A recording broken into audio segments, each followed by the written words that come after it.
I'd like to thank the public for attending, those people here in the Nat Hill courtroom and those people who have tuned in online.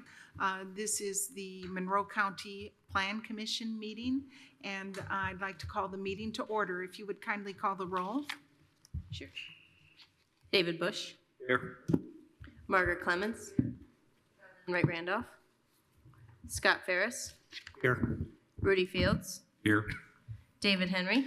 Here. Jeff Morris. Here. Edward Ullman. Julie Thomas. Okay, so we have 6 members in person and a quorum. Okay, is there a motion to introduce the evidence? Motion to introduce the evidence, please. And Second. It's been moved and seconded to introduce the following items into the evidence. The Monroe County Development Ordinance as adopted and amended. The Monroe County Comprehensive Plan as adopted and amended.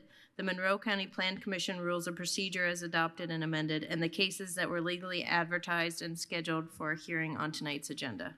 okay, before we call the vote on this, I'd like to acknowledge that Edward Ullman is online, and if he could be promoted to a panelist. Is that his hand that is raised, do you think? Okay, great. So, so is there a motion to approve the evidence? Yes, a motion to approve. Second.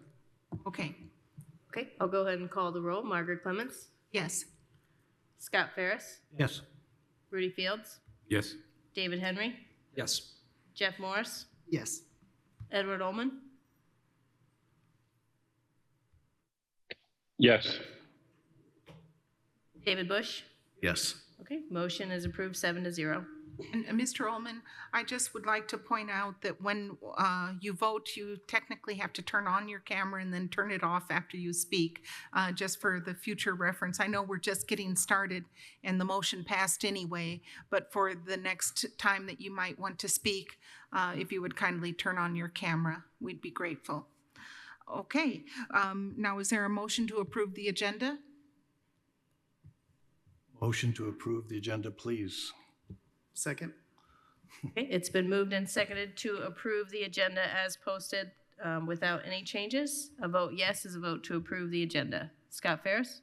Yes. Rudy Fields. Yes. David Henry. Yes. Jeff Morris. Yes. Edward Ullman. Yes, and I apologize, Margaret. I thought I hit the button, but I didn't get my camera and the microphone turned on. That's okay. It's good to see you. David Bush. Yes. Margaret Clemens. Yes. Motion is approved 7-0.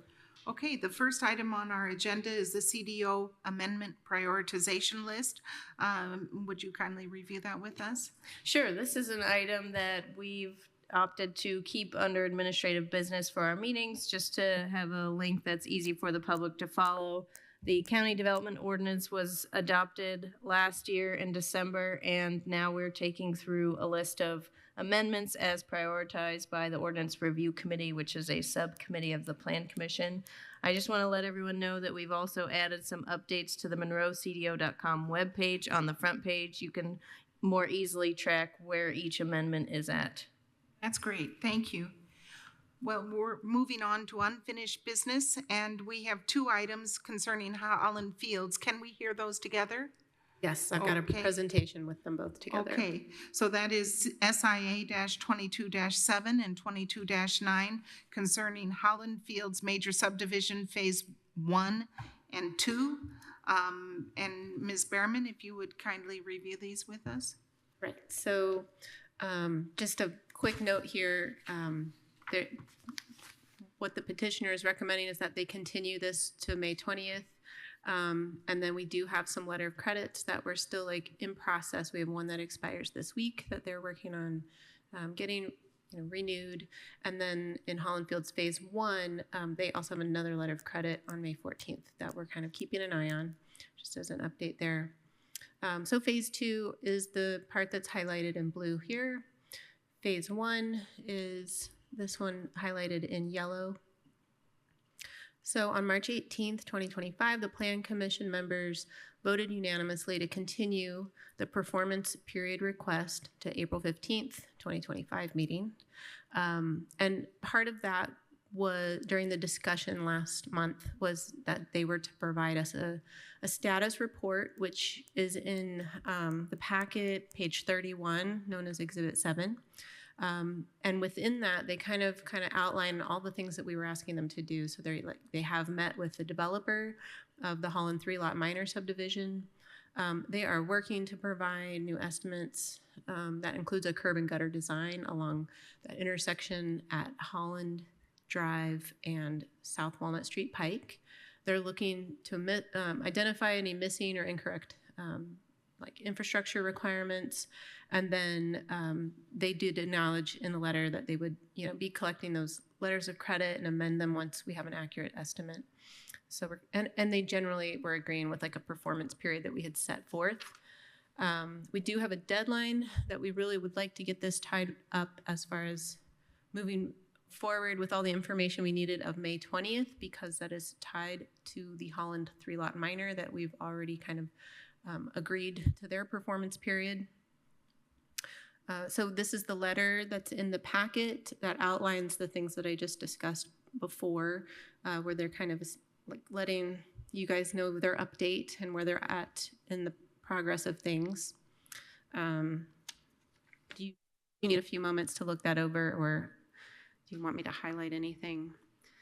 They are working with Smith Design Group. They had an on-site meeting April 2nd with Kenny Blackwell to kind of decide who's doing what. They're working on the site plan and trying to get their estimates on costs and allocation of which developer is going to do what part. And they're identifying the needed improvements. So, and then also a part of the submittal was the Smith Design Group status report. So this is their engineering firm, and they've completed some additional field work.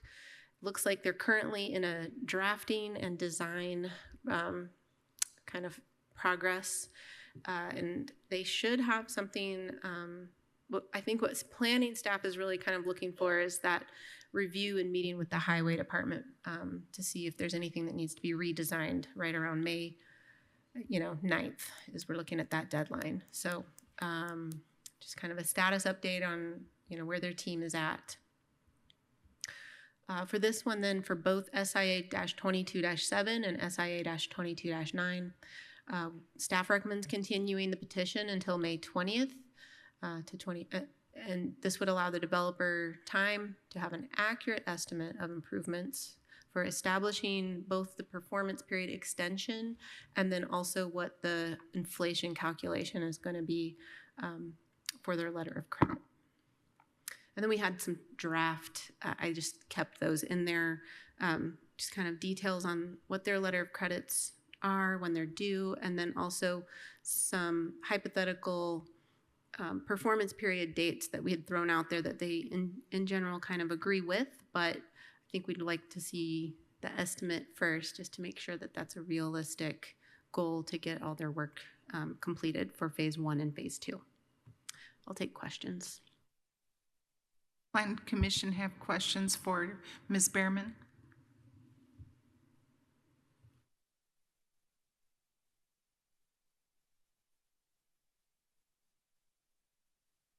Questions? So is there a motion to continue this?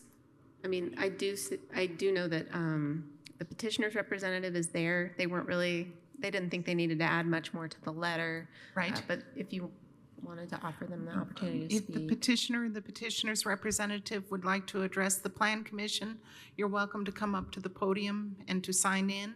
And you can talk with us about the request to continue. Angela Parker is online and her hand is raised. See, okay. So can you unmute Ms. Parker? You should be able to unmute now. I think tech services allowed it. Is she able to turn on her video? Ms. Parker, can you hear us? Can you speak? I'm here. Okay, great, great. Thank you. Technology worked. Yes. Thank you. Thank you very much. I'm Angela Parker. I represent Hybrid Investment Group, who is the developer. I think Don Turner's also trying to get on the call or is having some technical difficulties with Teams, but I wanted to just very, very briefly concur with the presentation that was given by Ms. Bierman. We did just this week get some preliminary drawings with our surveys and as-built that we're reviewing. I confirmed with the bank today that they will be able to extend the bonds and letters of credit so that we can toll this period until we get more definitive numbers and estimates in hand. So we are working very actively on that. As has already been pointed out, I don't want to repeat what's been said, but just wanted to acknowledge that and let you know that we're here and participating, and we appreciate the opportunity to come back in May to have a plan in place. So thank you very much. Thank you. Do members of the Plan Commission have questions for Ms. Parker? No. No questions from us. Thank you. So Thank you. I would like to open it up now to the public. If there are people in the room or online who would like to speak in favor or in opposition of this request for continuance, please make yourselves known. Raise your hand. No. So coming back to the Plan Commission, is there a motion to continue this to the May 20th meeting?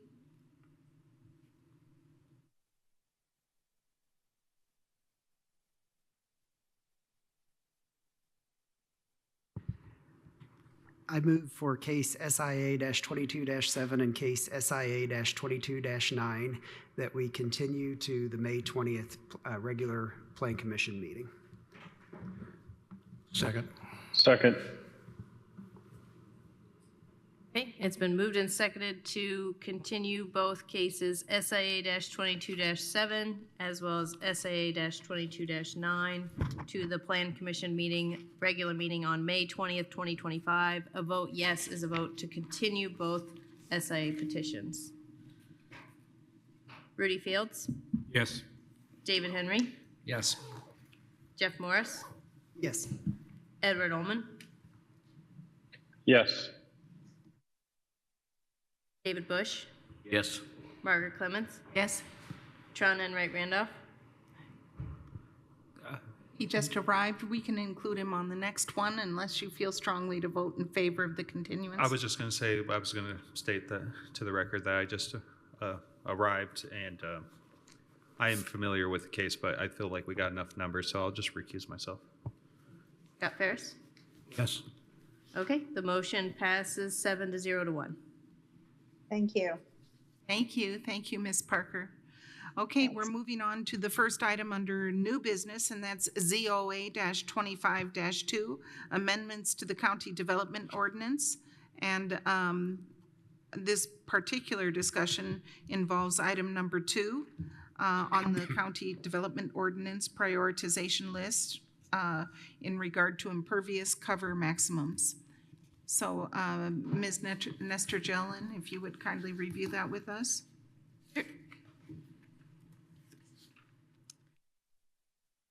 So I've split up two zoning ordinance amendments tonight on the agenda, and just for everyone's own information, the first part, ZOA-25-2, which is the one I'm going to be going over, is item number 2 from the prioritization list, and then the last item on the agenda will be item number 13 on the prioritization list. So I just wanted to keep those two separate. They are separate text amendments. They can be voted on separately, and we can hear changes to either.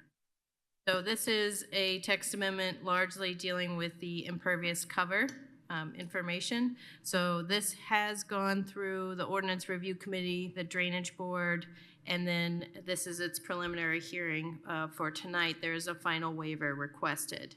But what I'll do is I'll just go ahead and go over some of the text amendments that we're proposing. So on the 2-pagers in the packet, the main change here is that for maximum impervious cover, there's already a superscript number 2 next to the amount of impervious cover that's allowed within each zone. And we've changed that to add on C Chapter 813 for exceptions. So the main edit for tonight is to go to Chapter 813. So we worked with the stormwater program as well, because the maximum impervious cover is closely related to the impacts of stormwater on property development.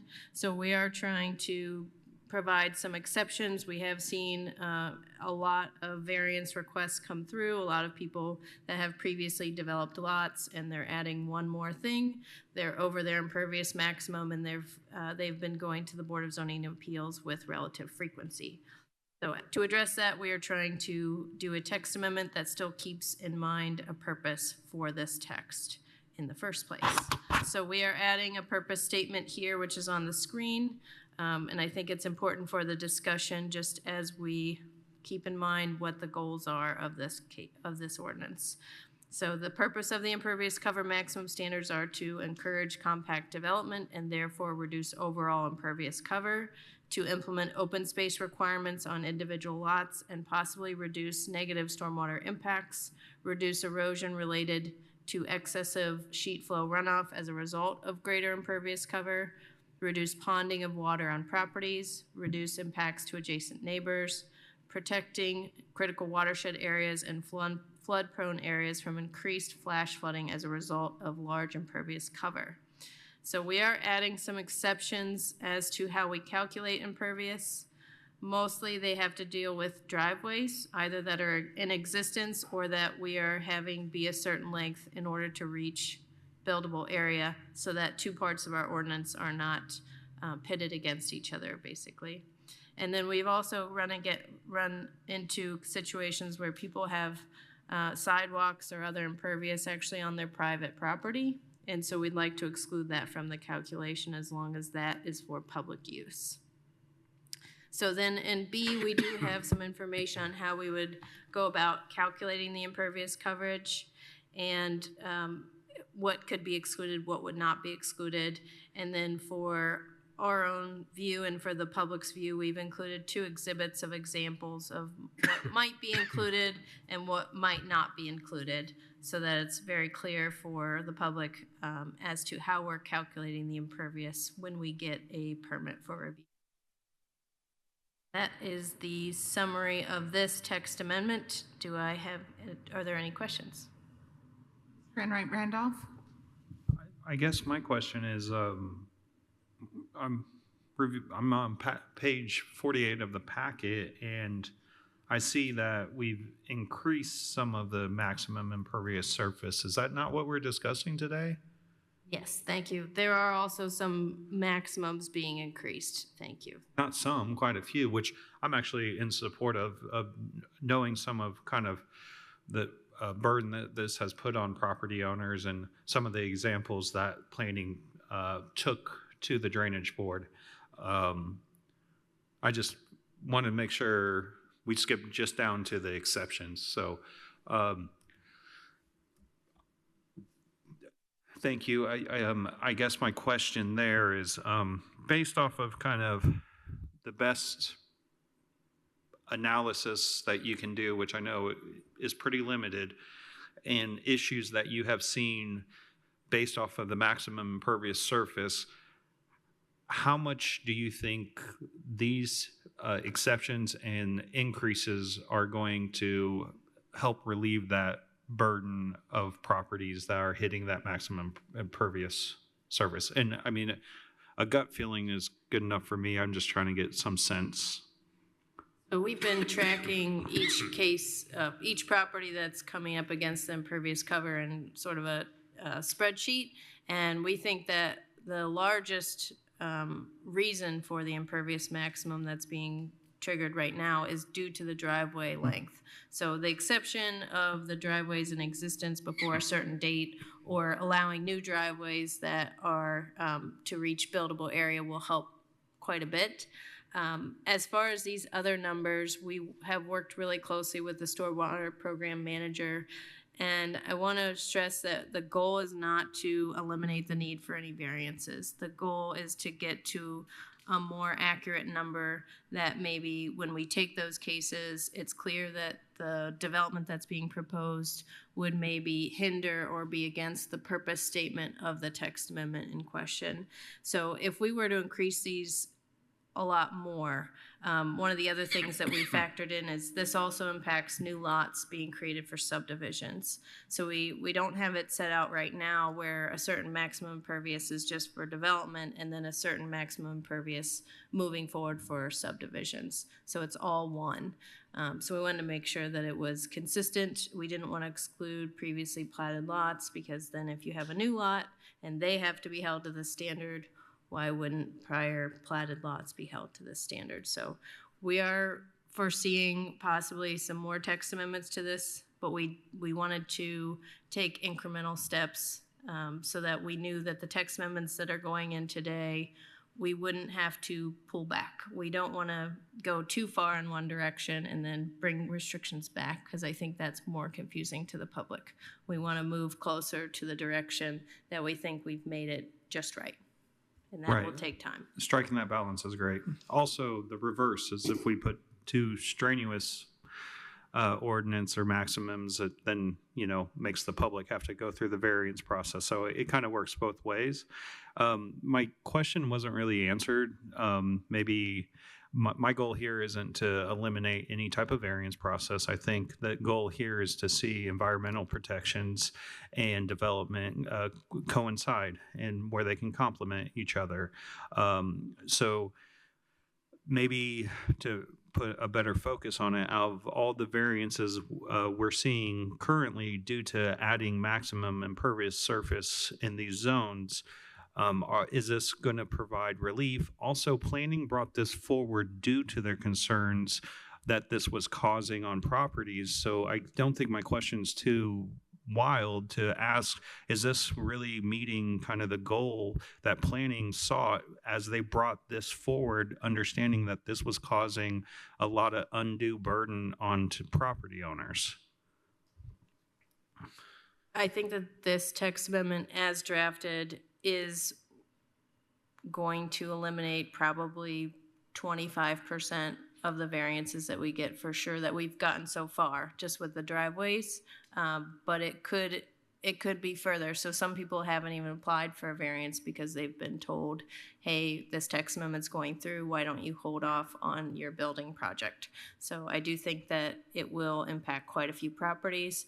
We did have a study done in 2010 that the stormwater program also had helped us with to kind of come up with a better stormwater fee structure potentially in the future.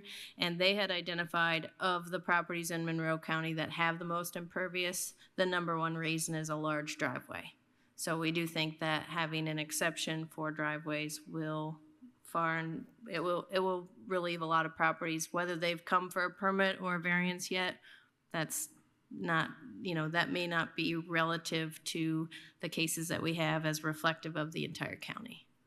And I know it's a very huge question, and I thank you a lot for, doing your absolute best of addressing that. I fully understand you can't evaluate the 64,000 plus parcels in Monroe County. I guess that's including the city, but I do appreciate you giving me your feedback because a lot of my position is going to be based off of kind of the recommendations of the planning office. There are other members of the committee who have questions for staff? No? Mr. Henry? Thank you, Madam President. Jackie, just for my edification, so what is significant about the March 11, 2024 date? Why, it's 13 months ago. What's significant about that date? That's the date, that's the last date of a clear flyover that we have publicly accessible. So we can tell with evidence that we have already what was in place at that date and what wasn't. Because if we went with the date of the adoption of the CDO, there would be a time period between March 11th and December 18th that we would have no aerial imagery to prove. Thank you. Thanks. Are there members of the public who would like to speak on this resolution? Or this change?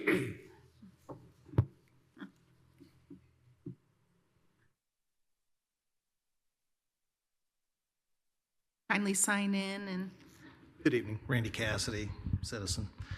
So I have a couple questions in regards to it, just to verify, as Mr. Henry just indicated, the March 11th, 2024 date. When we look at that to today, or even the CDO, the number of driveway permits that have been applied for or put in between that date, we've got a little bit of a donut hole in regards to it. Whenever the next flyover would give us a continuation of that particular point. So I don't know the number of driveway permits, but I know there's going to be a gap of individuals in our citizenry that may not know. And then the other question or statement in regards to it is, when we look at impervious surface, I understand concrete and asphalt, but are we considering gravel or crushed stone, given the fact that we're in a limestone area of this particular area? That'd be the questions I would ask in regards to it, and just a statement in regards to making sure, as we look at impervious, that we take into consideration what those particular items are that allow for the proper drainage and the water to be contained as opposed to shedding off into our watersheds. Thank you. Cassidy, if you would like to address that, Ms. Masterjellen. Yes, so we have included gravel as part of impervious, but we have excluded landscaping applications of gravel. So the purpose of that is, if you're driving over gravel, what we've learned from the stormwater program is that the coefficient of heavily trafficked gravel areas is about the same as asphalt. So they thought it would be wise to include the gravel into that definition of impervious, which has caused us to have more variances. Is there any type of material that will be acceptable for a driveway other than a impervious brick surface or a substrate of mesh and a grass driveway? Just a question. I don't want to get into dialogue. Those are the questions I would ask for the public's concern as a community as a whole, because impervious surfaces are absolutely necessary to keep our flooding from occurring. But we also have to take into consideration the cost and ability as we look forward in the county to house people at an affordable rate. So, thank you. Mr. Cassidy.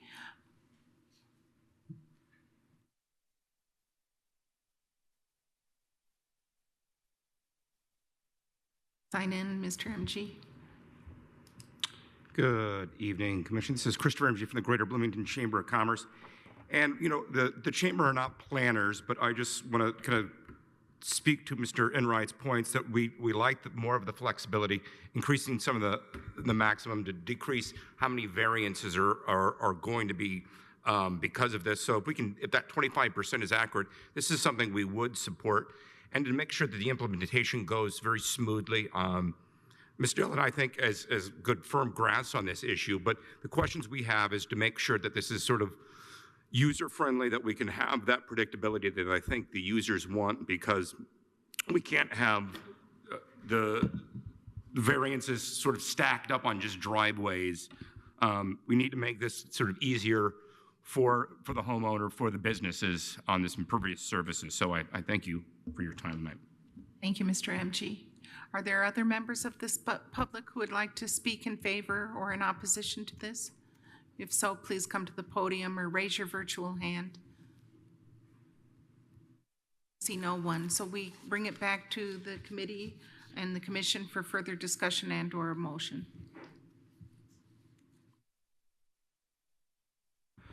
Yes, I think it's somewhat important to understand what falls into the impervious surface. If you don't have to give us the exhausted list, but if you could kind of give us a good indicator of exactly what that is. I have talked to several property owners that still believe like a gravel driveway wouldn't be considered, but in like accessory dwellings and, you know, other things of that nature, if you could kind of just try to list those out.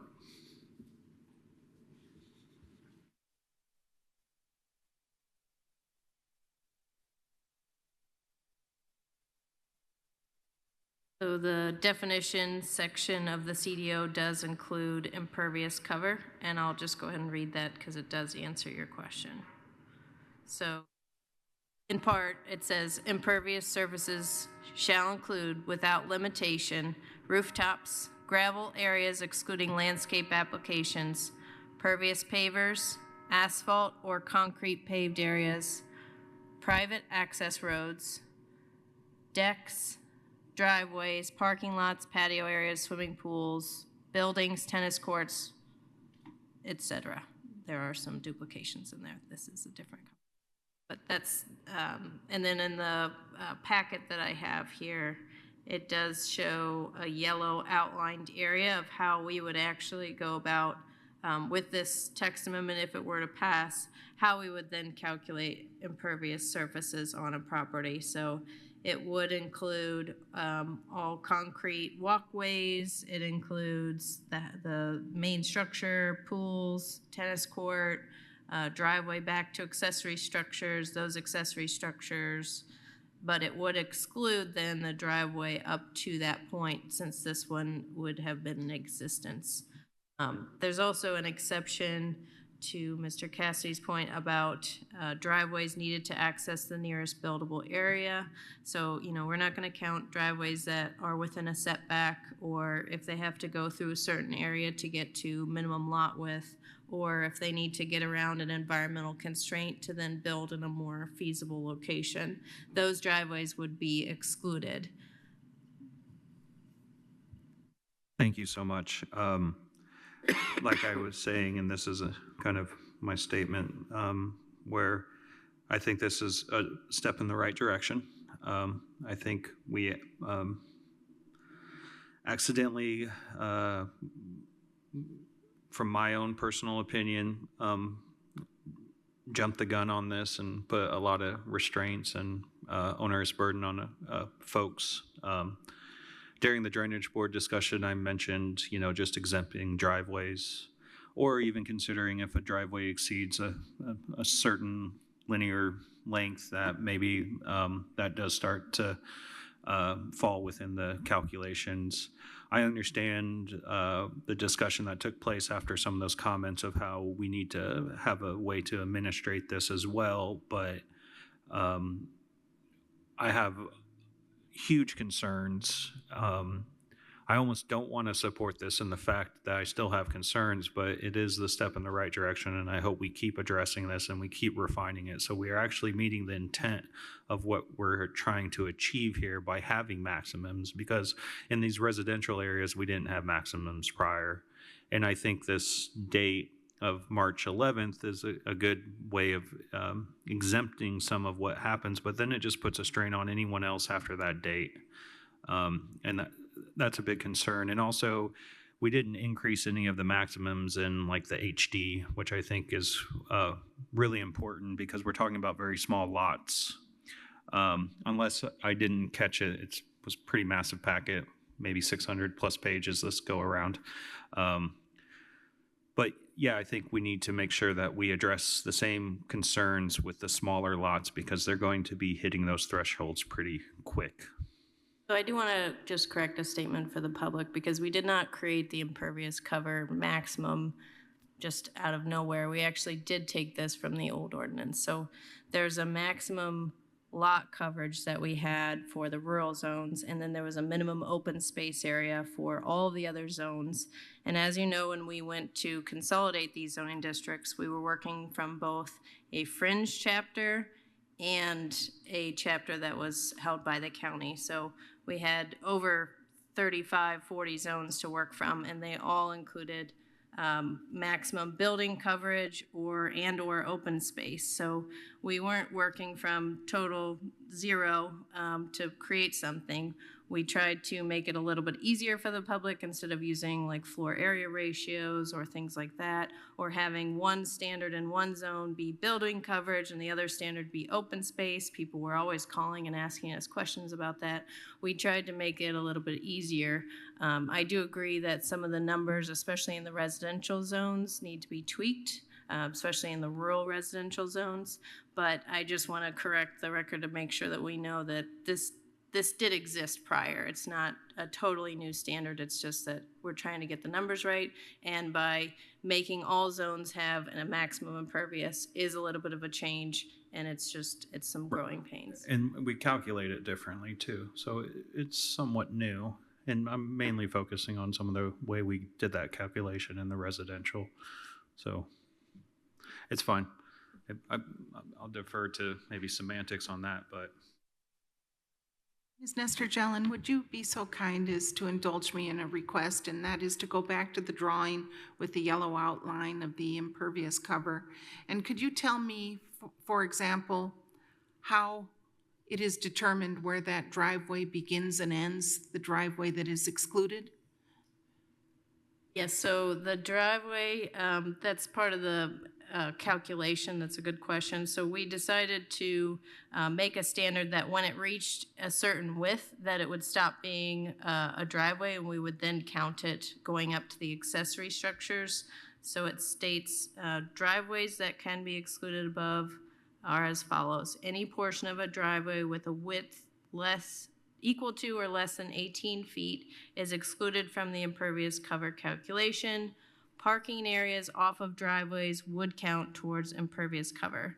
So in this example, once it gets to the garage location, for instance, which is where, typically the driveway would otherwise end, it gets to 18 feet.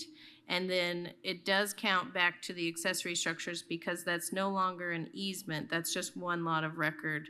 So this ordinance in its spirit or in its purpose would actually encourage this owner potentially to locate those accessory structures closer to the home instead of spreading those out.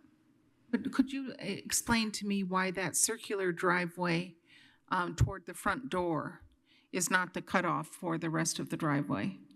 I just don't understand.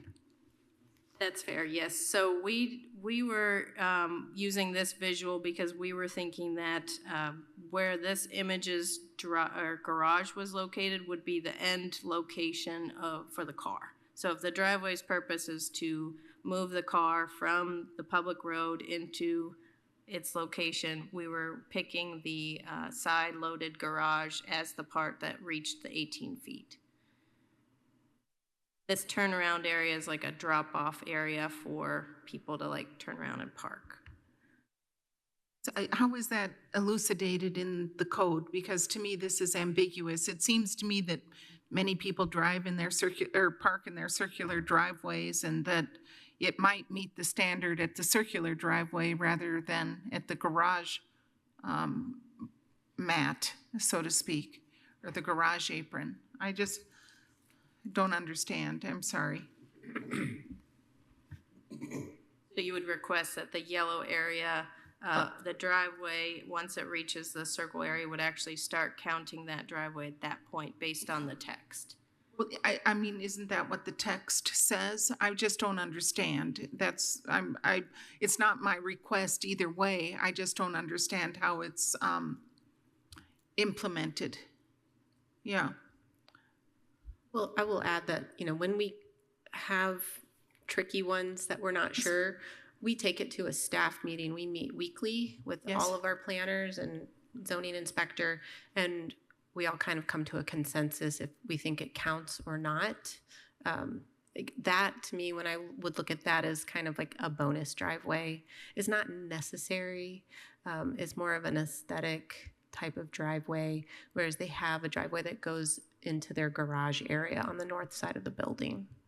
So I think that's how we kind of would have interpreted that circular drive. It was just an optional driveway.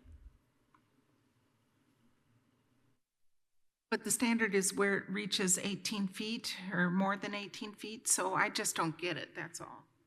Yeah. So is it clear in the text or not, is my question. No, I think it does need revision between the text and the visual. I think you're correct.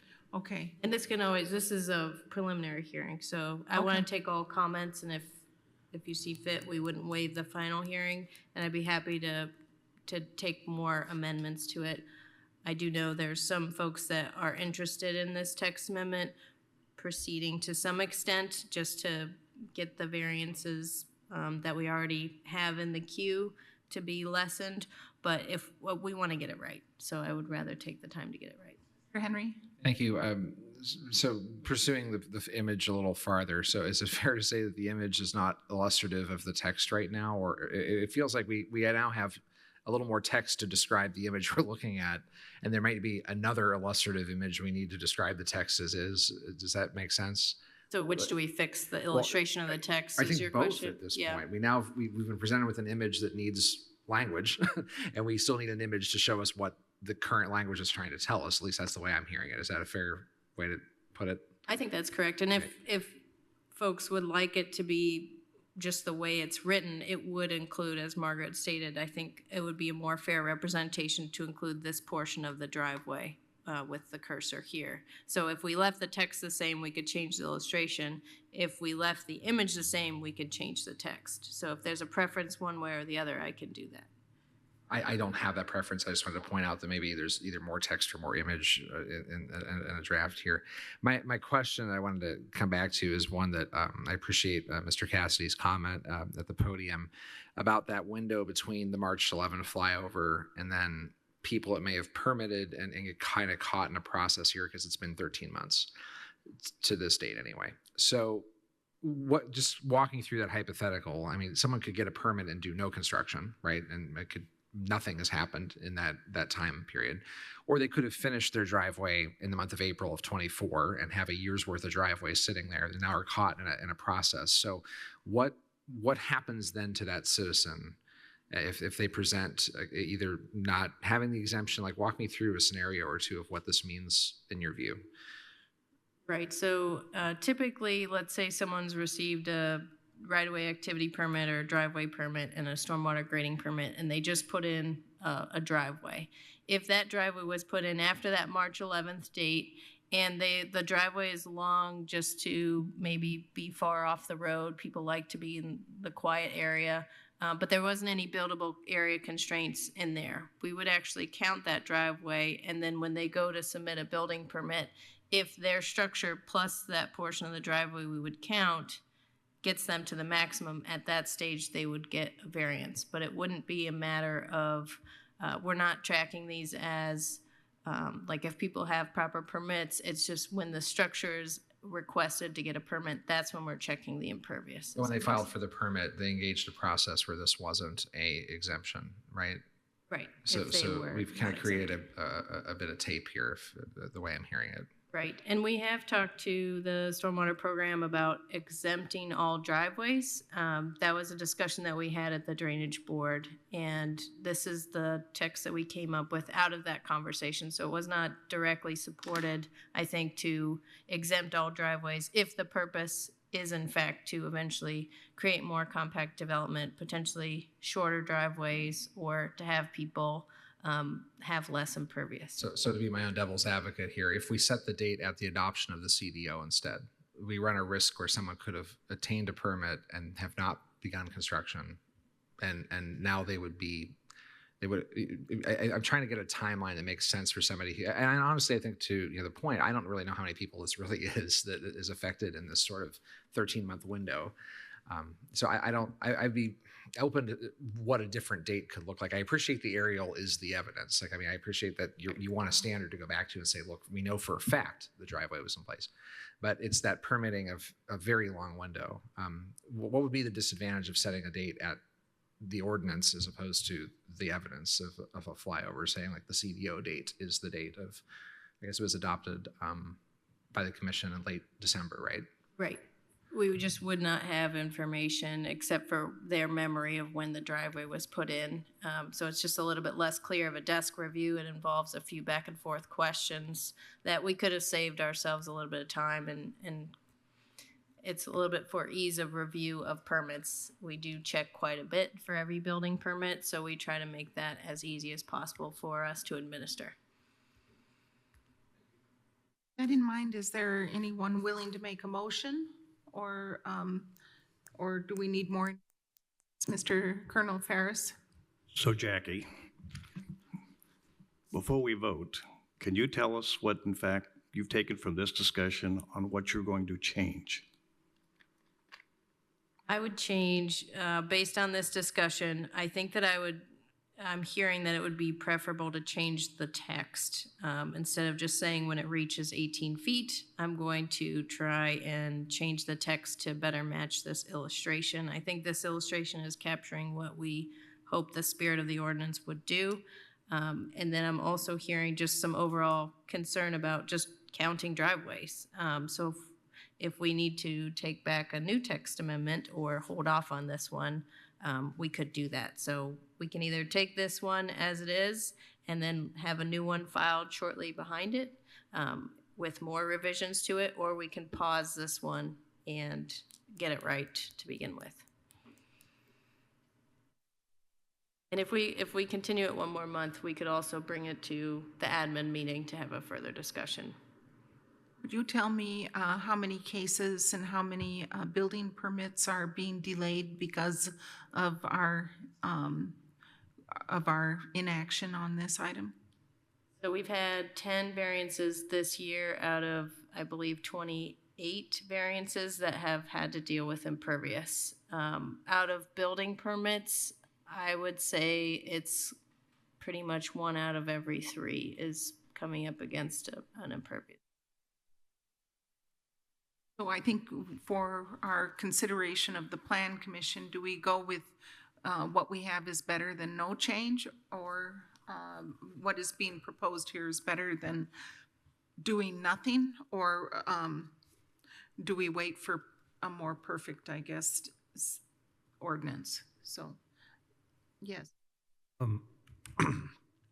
Great question. I guess goes back, you said about 25% of maybe the variance process, is that including the 1 in 3 is dealing with this impervious calculation? I'm just trying They're to not get all applying for variances, so I'm trying to let me get a pull up. sense of if Sure. we pass this, how much relief would that provide versus not taking action on this and trying to wait to come back? Because that's a really great question.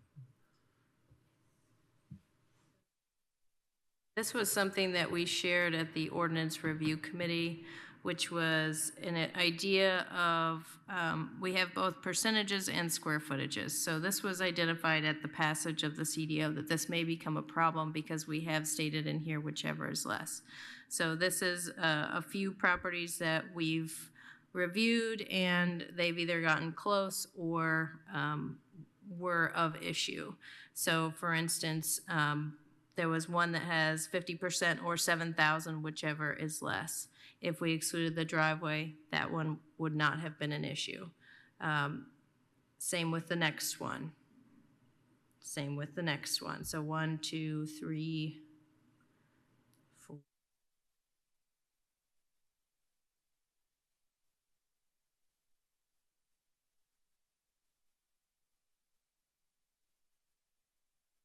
So we're either looking for a motion or a continuance. That's 6 out of 9 of these would have been not a problem, just to give you a rough estimate. 30% or 33% are about a problem. Mr. Ullman, you have your hand raised. Yeah, so this is, at least my understanding, this is just kind of a text amendment, or, it seems as though it's not necessarily an amendment that is that hard to make. And though I don't want to be making amendments on amendments on amendments, but wouldn't it be a good idea based on some of the work that's needed in terms of helping out the queue, but also just to start working towards a better solution, to go ahead and adopt kind of what's already being presented? And then, I agree with Margaret's comment about there is maybe a little bit of fog in the clarity between the text and the picture and vice versa. But I don't think it's, at least personally, I didn't feel like the fog was so thick that it couldn't be clarified by a discussion with planning, which, the public should is already recommended to be doing so. So kind of my thought is, wouldn't it be a good idea, or would it be possible to maybe go ahead and accept the amendment as presented, and then let's see what it looks like 2, 3, 4 months down the road from now. Is this fog so thick that we need to amend it even more, or hey, does this work? I kind of feel like this is a similar thought of how we went into the CDO in the first place, of like, we know we're not going to get this perfect right off the bat, but we need to have something to work with. And that's kind of where I'm sitting right now, where there's already clear examples of how people that we can be helping clear up, like Jackie just counted. So that's just kind of my thoughts, and I wanted to present that because I don't know if I'm out on an island by myself in this thinking, or if people are like, no, if we're going to amend it, let's get it right one shot. Thank you, Mr. Ullman. Yes, Mr. Bush?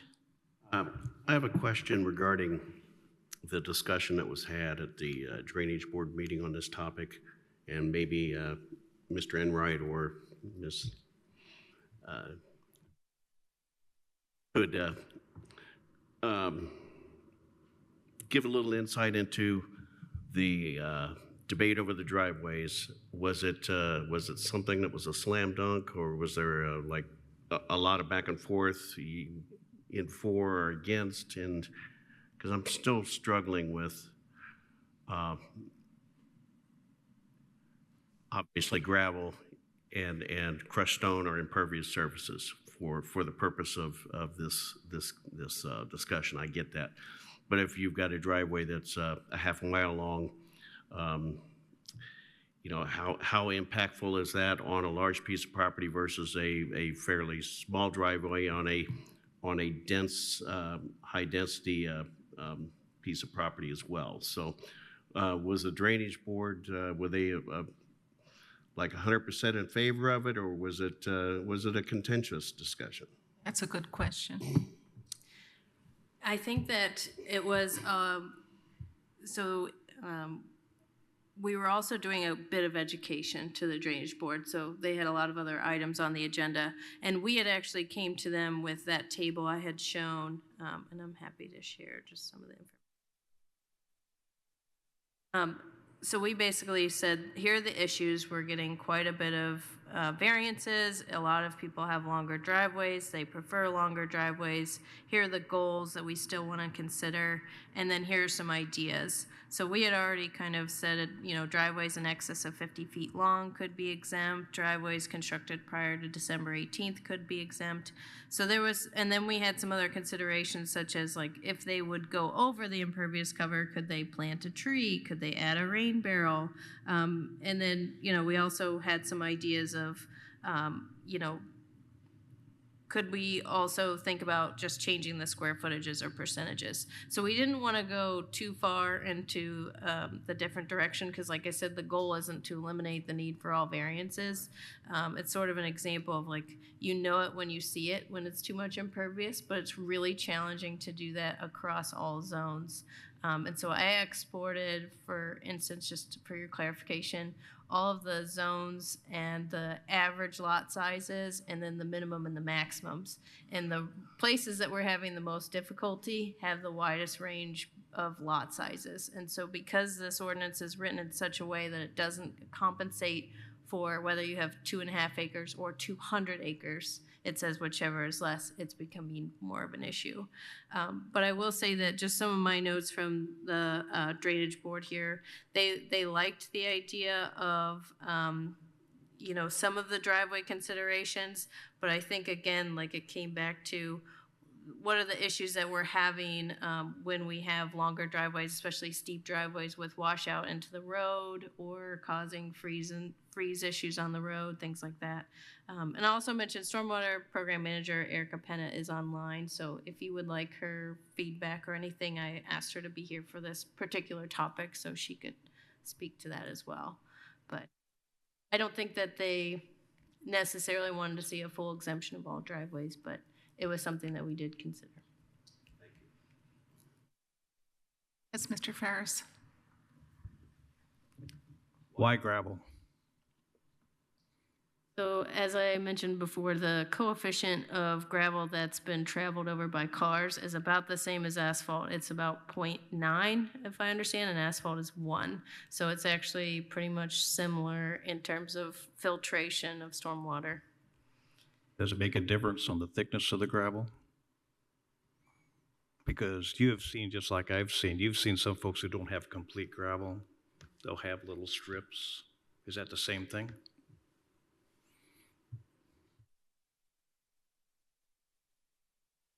Erica, do you think you could speak to that question? Sure. I mean, I'm not sure I understand what's being described. You mean like strips of gravel with grass in between? Yes, something like that, yeah. Just the width, a little bit wider than the width of the tire. Right. So yes, that would certainly have a different impact because then you would have that middle strip that would allow infiltration. but it's the strips where the tires are compacting and creating that impervious hard surface. That's the main issue. So I'm not done. I still have a problem with that. I think that if you're going to take and use gravel, I think you need to have a better definition of what gravel is, what a gravel road is, and whether there's a thickness, if you have a coefficient that you're applying, you need to explain that or exclude it or whatever. But I'm saying that that needs to be explained. Because there's an awful lot of people that have gravel. And some's thick, some's thin, some's not full width, some is limited, et cetera. And this might be an undue restriction. I don't know. But if there's a coefficient that applies to that situation when in fact it's not a full gravel driveway, then you need to take and say that's the case. So that needs further, I think it needs further explanation. So a review of the definition of what counts as impervious. If for gravel. especially for gravel. I mean, I don't know how such a gravel driveway comes into being with the grass strip that goes down the middle. Maybe the grass grows up through the part that is not used so much by tires. So then that brings into question the calculation of gravel at 0.9 rather than 1, because if the repeat traffic over where the tires go, yeah, so I don't know. I agree with Colonel Ferris's question about gravel and how that's calculated, but in general, in a lot of properties, you know, the goal is to make the driveway area look uniform. It's just maybe in older properties that aren't as well-traveled or well-maintained or what have you, that the strip grows up through the gravel. I don't know, but those are all good questions. Yes, Colonel. I also want to bring up your illustration that you're using as your example. I just want to make sure that you feel that's a good illustration, that when you go into the definitions on what is and what isn't, that's the best illustration that you want to use, because I'm a petitioner, that's what I'm going to look at. I want to apply your language to that, and if I got some confusion in it, kind of like what Margaret was bringing up, it's just going to mean more questions for you. So I think you should do a sanity check of whether that's the best picture or illustration you want to use to explain your definitions and your exclusions, et cetera, exceptions. Yes. Mr. Enright Randolph? Yeah, and I feel like there's a consensus that, you know, we need to address this. This will provide relief. It goes back to kind of Commission Member Edwards' comment where we probably won't get this perfect, but we could move forward with this change, kind of continue to reassess. But I guess my real question or thought is, can we also then make part of that motion that planning will continue to evaluate that and bring it back to us, you know, in the near future, you know, in this calendar year, if you will, so we can kind of have a further discussion. And we talk about coefficient of kind of ways of kind of calculating the max impervious surface at the drainage board. It was expressed by planning that would put kind of administrative burden on this, and they kind of want a more easier way to calculate that. So that was a difficult thing. Also, at the drainage board meeting, I do have the minutes here, so I wanted to refer them, and then also, if anyone wants them, I'm happy to disseminate that to anybody per request. That there are other ways to maybe meet our intent here with stormwater fees, and if, you know, but that will be something in the future too. So if we're able to complement our stormwater ratepayer fees with the planning ordinance, that could maybe really kind of marry the two to really meet the intent here. So if someone does want to build a mile driveway, then, you know, that might increase a fee, and, you know, some of the concerns with the washout and the right of way and stuff could be addressed by said collection of fees. But I don't, you mentioned how that conversation went. I think Jackie did a great job of discussing those points, and Erica also, I think, did a great job of expressing kind of that discussion. If you want, I could send you a link to the meeting if you'd like to see that discussion on your own. You would? Okay, perfect. Yes, and I believe that the issues are on the table. I'd like to move forward because we have a long agenda tonight. So either we take action or we take no action, or we continue the action until our administrative meeting, but I'd like us to move on to the next item in the best way possible. Is there a motion? Just a point of any information before we go to motions. If we move one way or another, continuance or adoption, or I guess adoption would negate my question. If we move to continuance, given the other prioritized items in the CDO list, does this move to the end of that, or are we continuing with this item until it's completed? It's up to us. Okay, I just want to make sure that, yeah, if we're continuing, it doesn't go to the end of the line and we come back to this in 6 months, or, okay. Our list is amendable by us. Thank you for that. Thank you. Yes, Mr. Morris.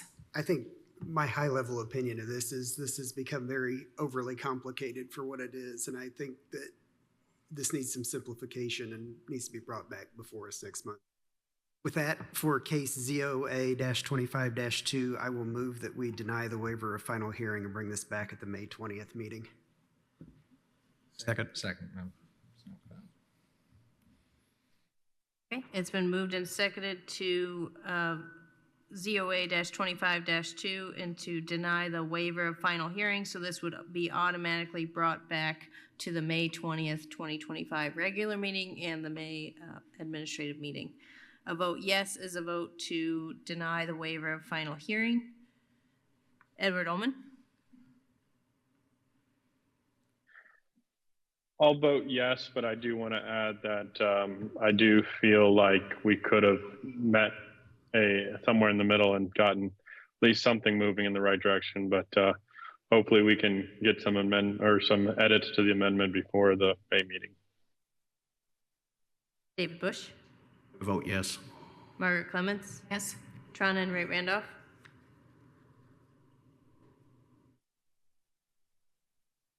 I vote yes. Scott Ferris? Yes. Rudy Fields? Yes. David Henry? Yes. Jeff Morris? Yes. Okay, motion is approved 8-0, so this will come back in May. Okay, the second item under new business is the Arvin sliding scale subdivision preliminary plat concerning buried utilities and street tree waiver. This is the preliminary hearing, and a request has been made to waive the final hearing concerning 2 lots on 20.28 plus or minus acres in Richland Township, Section 12, at 5676 North Union Valley Road. So, Ms. Crecelius, if you would please guide us through this. Yes, thank you. So like you stated, we are in Richland Township. We are looking at 1 lot of record. Property is off of North Union Valley. The property owner is a Susan R. Arvin, with the petitioner being a Mr. Jeff Ripley. The property is zoned agricultural residential 2.5, with adjacent properties being zoned agricultural residential 2.5 and also residential 1. There is some community development zoning to the south on North Union Valley Road. The site conditions present on the property are generally slopes under 25% and even so far as under 15%, as being a generally smoothish grade until you get to the farther eastern side of the property. It appears that it's been used for probably some type of farming, whether it may be a hayfield. There is a pond in the center of the property, and it is developed with a single-family residential home and multiple accessory structures that could be residential, accessory, or agricultural.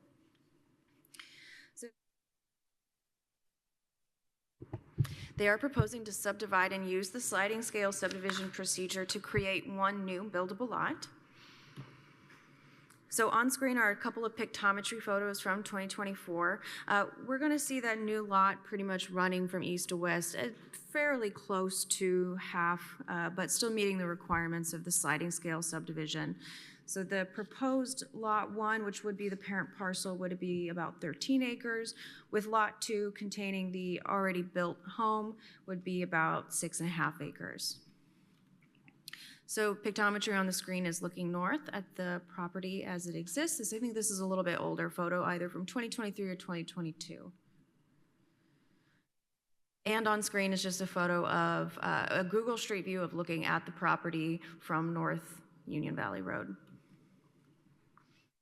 So Plat Committee and Drainage Board both heard this petition. So Plat Committee voted to forward no recommendation on the preliminary plat, utility waiver, and street tree waiver requests. And the Drainage Board reviewed the subdivision at their meeting in April, and they voted to approve it with the understanding that they would be pursuing their stormwater permit when they sought the development for that new single-family residential home if approved as described. Okay, so let's get to the plat. So on screen is the full view of the Arvin sliding scale subdivision. I'm going to jump one slide and get a zoomed in version. So lot 2 is that smaller lot.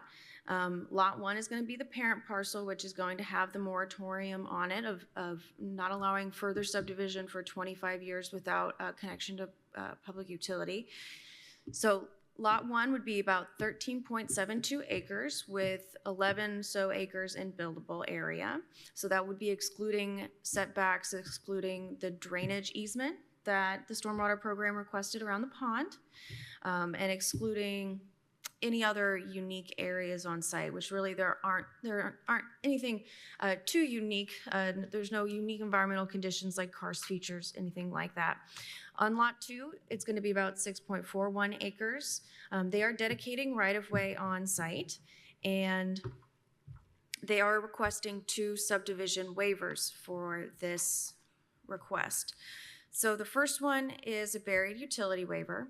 There are overhead aerial lines that run to the existing home from North Union Valley Road, and I'll show an image of that here in a moment. And there's also a requirement for the petitioner to plant street trees along North Union Valley Road. So they did dedicate 45, they're in the process of dedicating 45 feet of right-of-way. It would be about 0.7 acres of right-of-way. The street trees would be required to be outside of that right-of-way, and I'll show a diagram in here in just a second. So when requesting a subdivision waiver, the petitioner is directed to provide their own findings of fact to support this request. So on screen, the first is their findings for supporting a street tree waiver. So my text is too small, but at around 676 feet of frontage across both lots, they would be required to plant approximately 20 trees. That would be excluding driveways.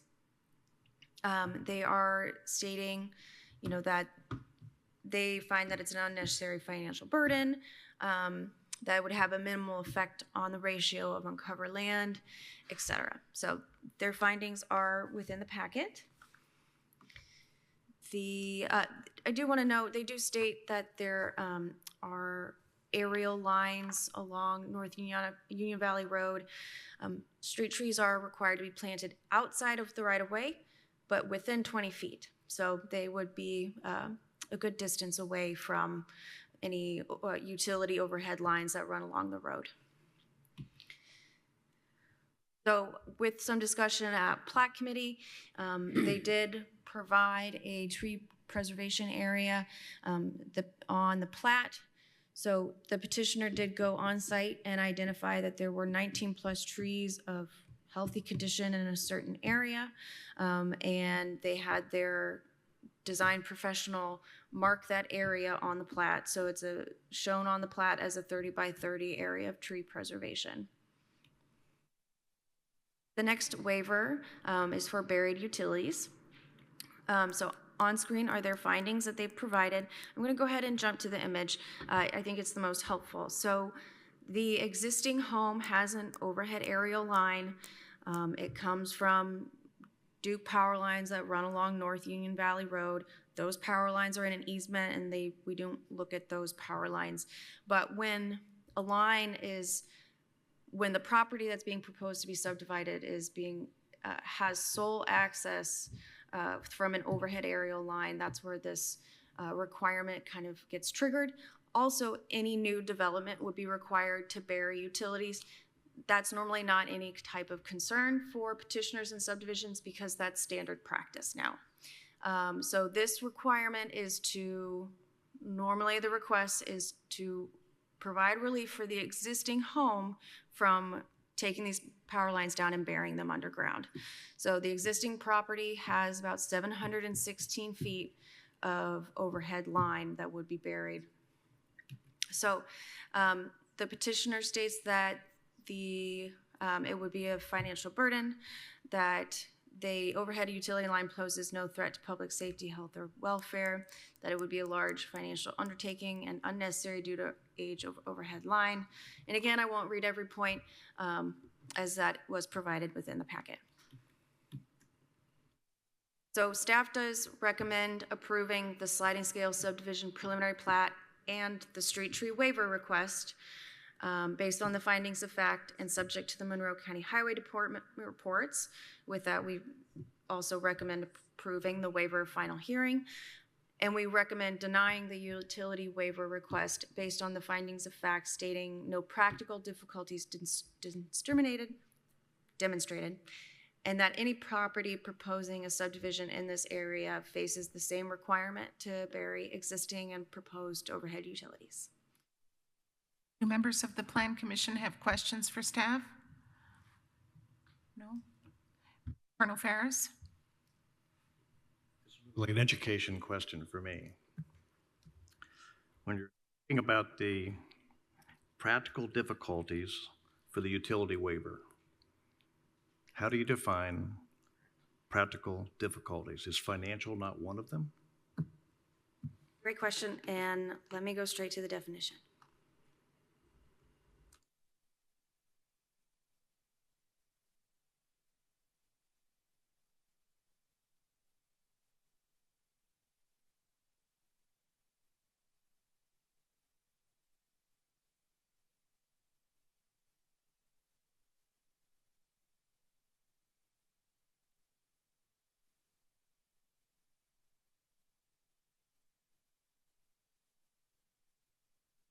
So on screen, Chapter 851 states that practical difficulties for variance and subdivision standards waiver purposes means a significant development limitation that A, arises from conditions on the property that do not generally exist in the area, i.e. the conditions create a relatively unique development problem. B, precludes the development or use of the property in a manner or to an extent enjoyed by other conforming properties in the area.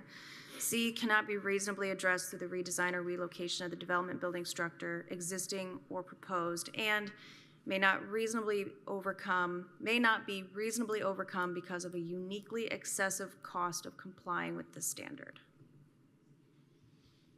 So, the obvious question is, what is excessive cost? This cost would be faced by anybody in the same situation. It would also be the same cost of when they propose a new development and bury their utilities. So in this case, they're saying that it's financial, and based on the definition here, it's out because of excessive cost. And so what is excessive cost? What meets the standard for excessive cost? This is a test question. I don't know the answer. Is there an answer? Yeah. I would say there's some case law when we've worked with our attorney on this, and it's typically been cases where someone has to build like a bridge or someone has to do something that's like totally unique to the area. So if everyone has to bury their utilities from the road to their house, a uniquely excessive cost I don't think would be reached if it's just following the driveway that exists and gets to the house just like the neighboring property. It's not a unique excessive cost to anyone else on that road. So if there's existing power lines and you have to take and bury them underground, does that meet the criteria of excessive cost? We don't believe it does. Can you give me a dollar figure of an estimate of what that might cost? Because I have no idea. And then Mr. Enright Randolph, I'm sorry. After. I've asked that question in the plat committee before, and the petitioner, I don't know if it's the representative here, but one of them has gave us information. I don't know if that might help our director. I think Jackie's working on it. Okay. Yeah. I know he's the petitioner representative on the next one. If you mind, as she works on it, this question isn't a curveball. Anne will be totally equipped to address it. Or Ms. Corsilius, I'm sorry. The reason that we're addressing this as a full plan commission is because of the street tree waiver. Everything else would have been addressed at the plat committee, but due to the fact that they're asking for the street tree waiver is why we're having this at the full plan commission. Is that correct?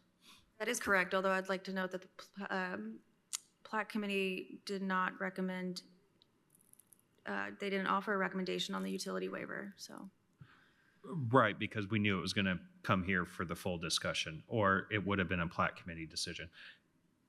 And we just had a lot of discussions. I've been in this position a lot, serving on the plat committee, and I've found a lot of support with leaving the existing utility line, requesting the waiver. One thing I think should be very clear is any future development, there is no waiver of the utility line, and it will be buried. So we're only talking about the existing one here, just as a matter of procedure. And I'd like to ask staff then, if the surrounding areas have buried utility lines and this particular home remains unburied, do they risk putting power out for the adjoining homes because it's above ground and the other power lines are below ground? There are situations where, let's say this scenario. Yes. It feeds, the line feeds the house, and then it continues on to a different property. We wouldn't even include it. We would not require them to bury it because it includes a property that's off-site that's not involved with the subdivision. So it's only involving the petition site. I see. Okay, thank you.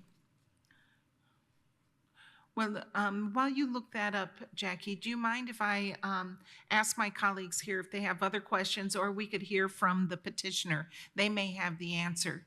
Or the petitioner, the petitioner's representative, if you would kindly come to the podium and sign in. And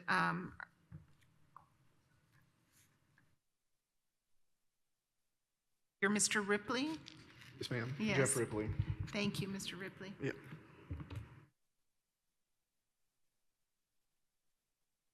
Also brought some additional stuff related to the tree waiver, just some forms I kind of put together where I took a few photos and kind of showed where that preservation. Well, you'll have 15 minutes, so it'll be up to you to decide the best way to use that time.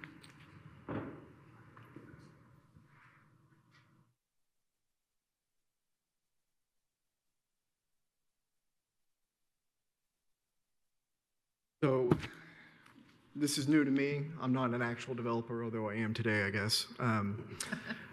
So I don't know if you want me to start speaking on the conversation that was previous to me coming up here, or how would you like me to proceed?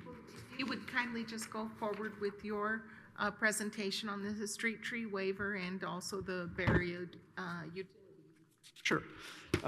Specific to the tree waiver, I went through and had the plan drawn up with the surveyor and presented that. The cost of that was going to be close to $10,000 or around that to have that taken care of.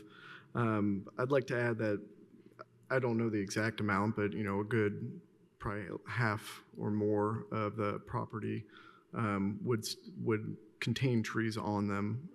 So adding 19 trees really wouldn't add that much to property itself. The property, as it stands, has been the way it is. It's been the same way for approximately 60 years. So again, I didn't see the need for it. And also, this is, although it's fairly trafficked, it's considered still a county road, and to put a bunch of, put 19 or 20 ornamental trees along that section of roadway would actually kind of stand out compared to the rest of the roadway, where it doesn't seem to me where it'd fit.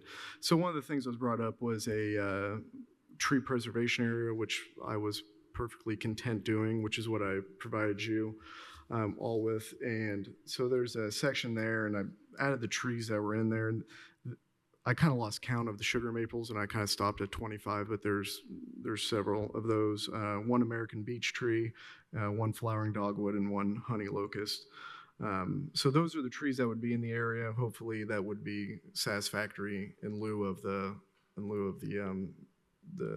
street trees.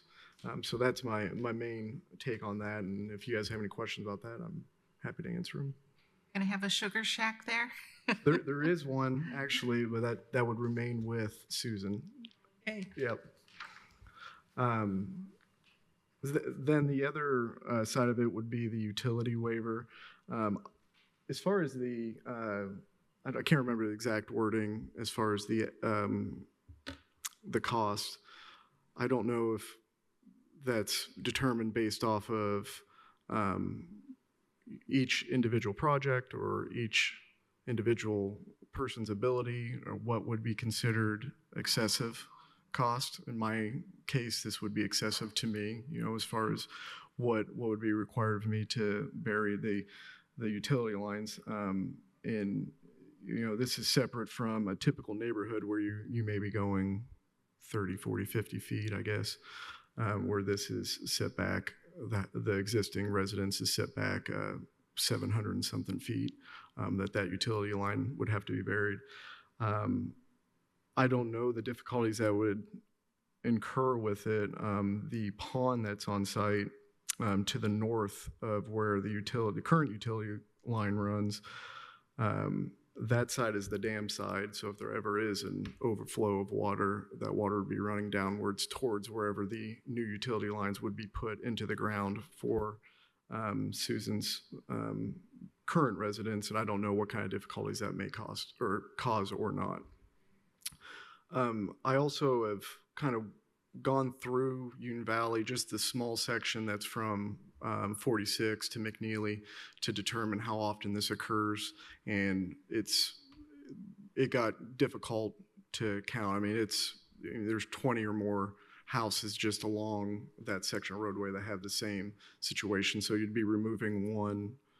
To me, I understand the reason. Of course, mine, when I build it, at some point would be buried, but to me, it doesn't seem necessary, given that for 60 years it's remained there. It's not caused an issue.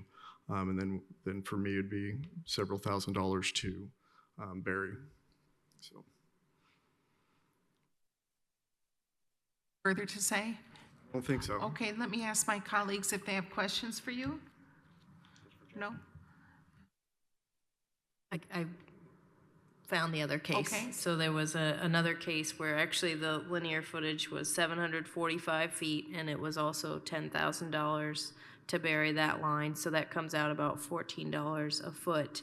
And in that case, it was denied a waiver for the utility burial, but it was. Can I ask a question? Yes. How long ago was that? This was 2023. Okay, thank you. What's the distance?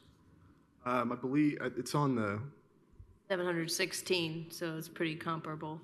This one was 745. So. Okay, thank you, Mr. Ripley. Yep, thank you for your time. Are there members of the public who would like to speak in favor of this petition? If so, please come to the podium, and thank you, Mr. Cassidy.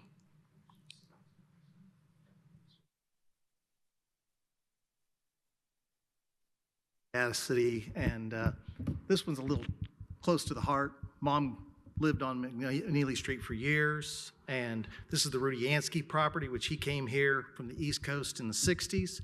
He ran a cattle farm, he raised his family, and when we look at that, from a personal experience, August of 2001. The street tree waiver, I appreciate you guys taking that in consideration, because in August 2001, I was going to Mom's, a car came over the center line, I came up on McNabb, just by Meadowwoods, and I hit the tree and rolled the truck.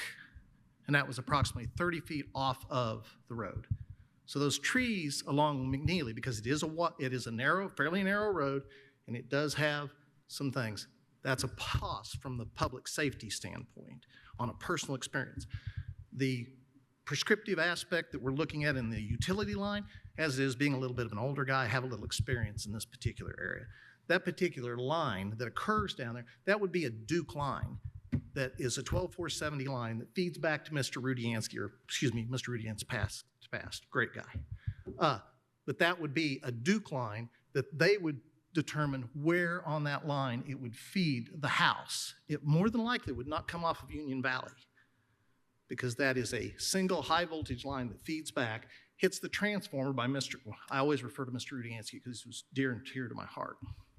And that would feed off there to hit a new residence. So that would be up to the utility department to determine if that, because that is a prescriptive easement that they would have had over the years when that was put in.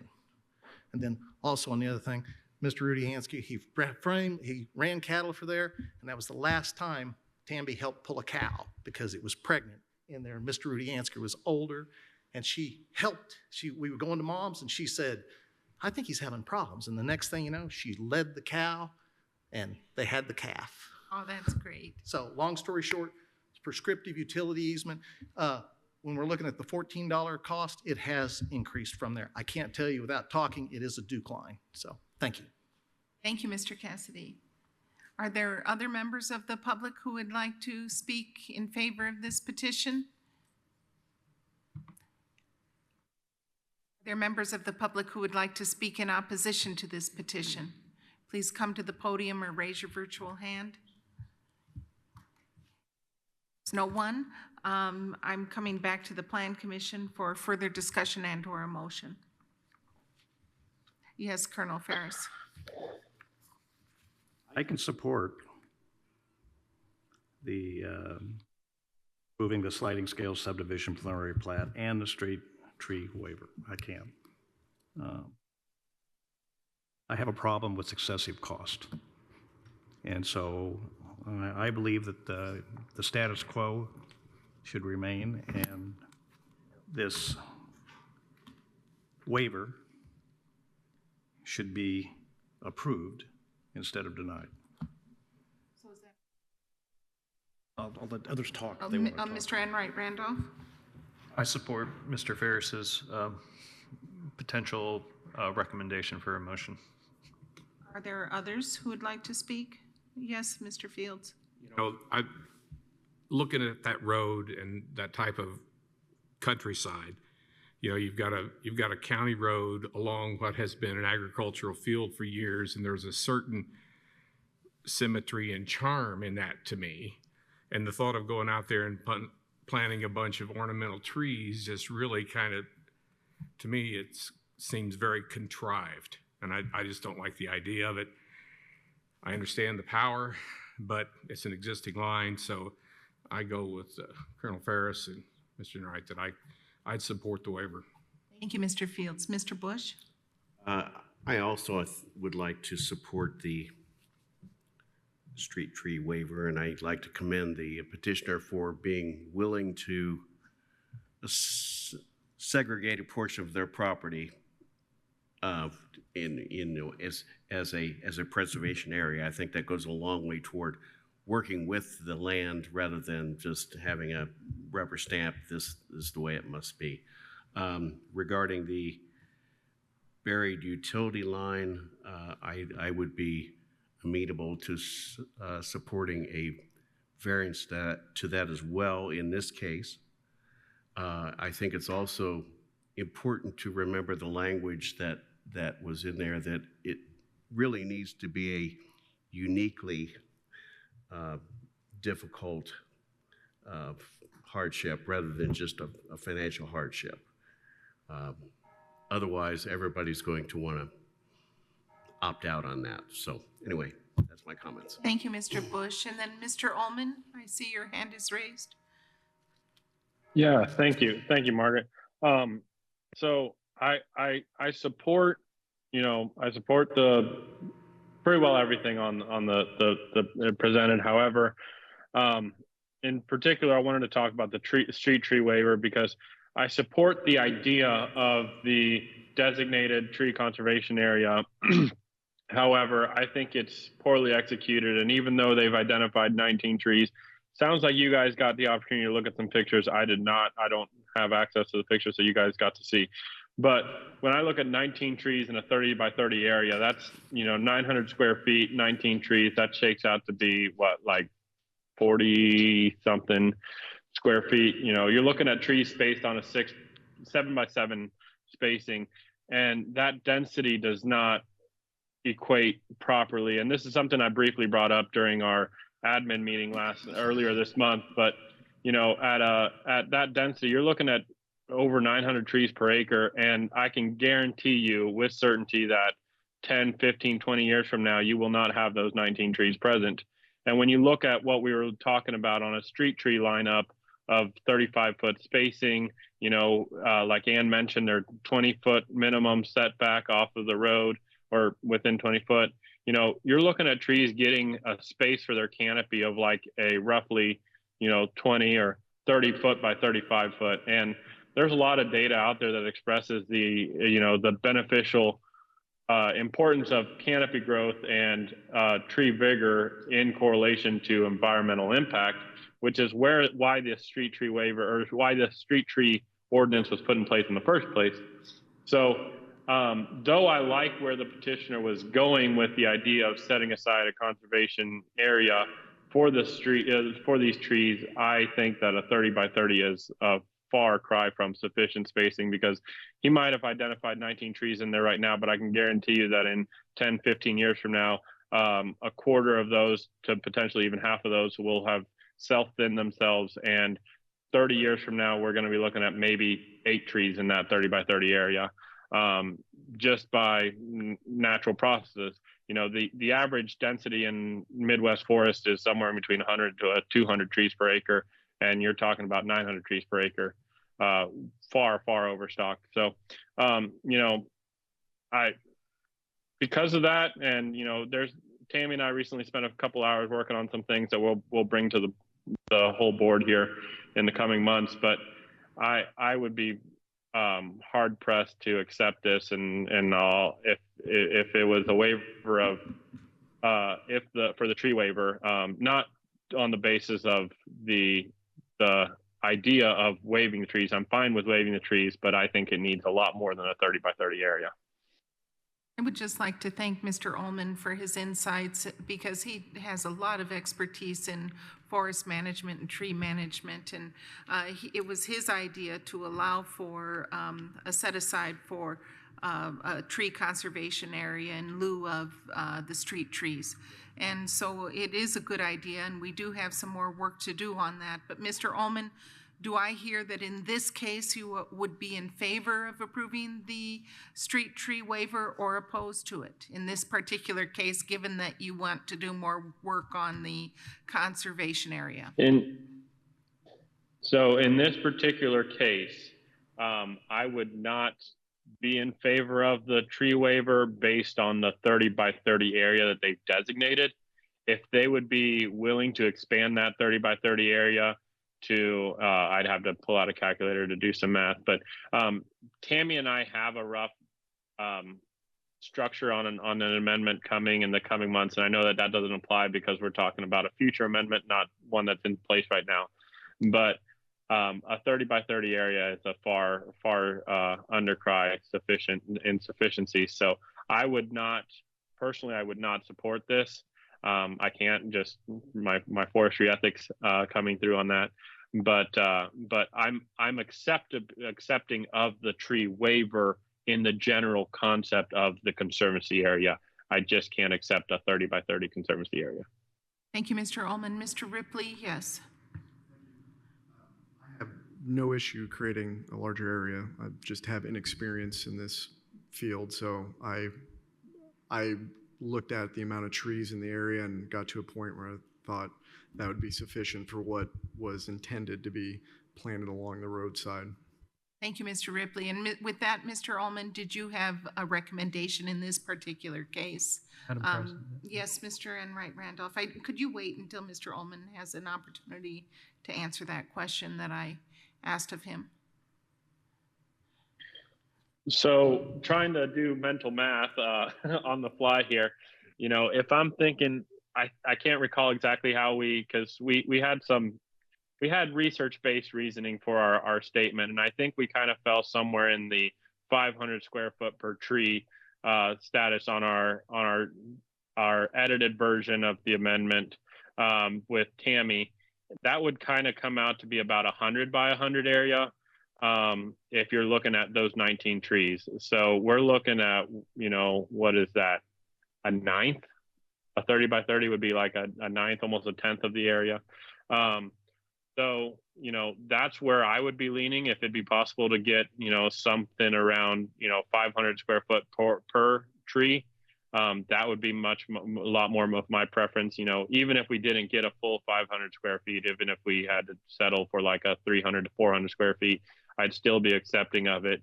But right now we're looking at like 40, 45 square feet. Mr. Ripley, do you have something you'd like to say? Don't see that being an issue. Again, most of the property is wooded, and I have no intentions of changing anything, so I can find room for that easily.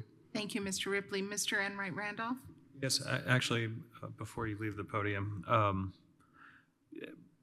is there any urgency to this petition? Because we could just waive the final hearing and come back next month, give you some time to kind of address Mr. Edwards or Ullman's, concerns. I actually kind of was leaning to defer to him on that matter. I'm supportive of the utility waiver. I'll say that. Also, so yeah, if there's is there any issue with delaying this another month? I'd prefer not to. The issue isn't on my end. Susan Arvin, who's the property owner at the time, wants this done sooner rather than later for her own reasons. Probably shouldn't disclose, but okay. Yeah, it's more on her end. If you choose not to, I will continue on my end. So I just wanted to see where you're at. Sure. Thank you. Yeah, thank you. Also, I just wanted to ask Mr. Ullman if he was able to receive the email. I took some photos of the handout and emailed it to him. Just wanted to make sure he was on the same page.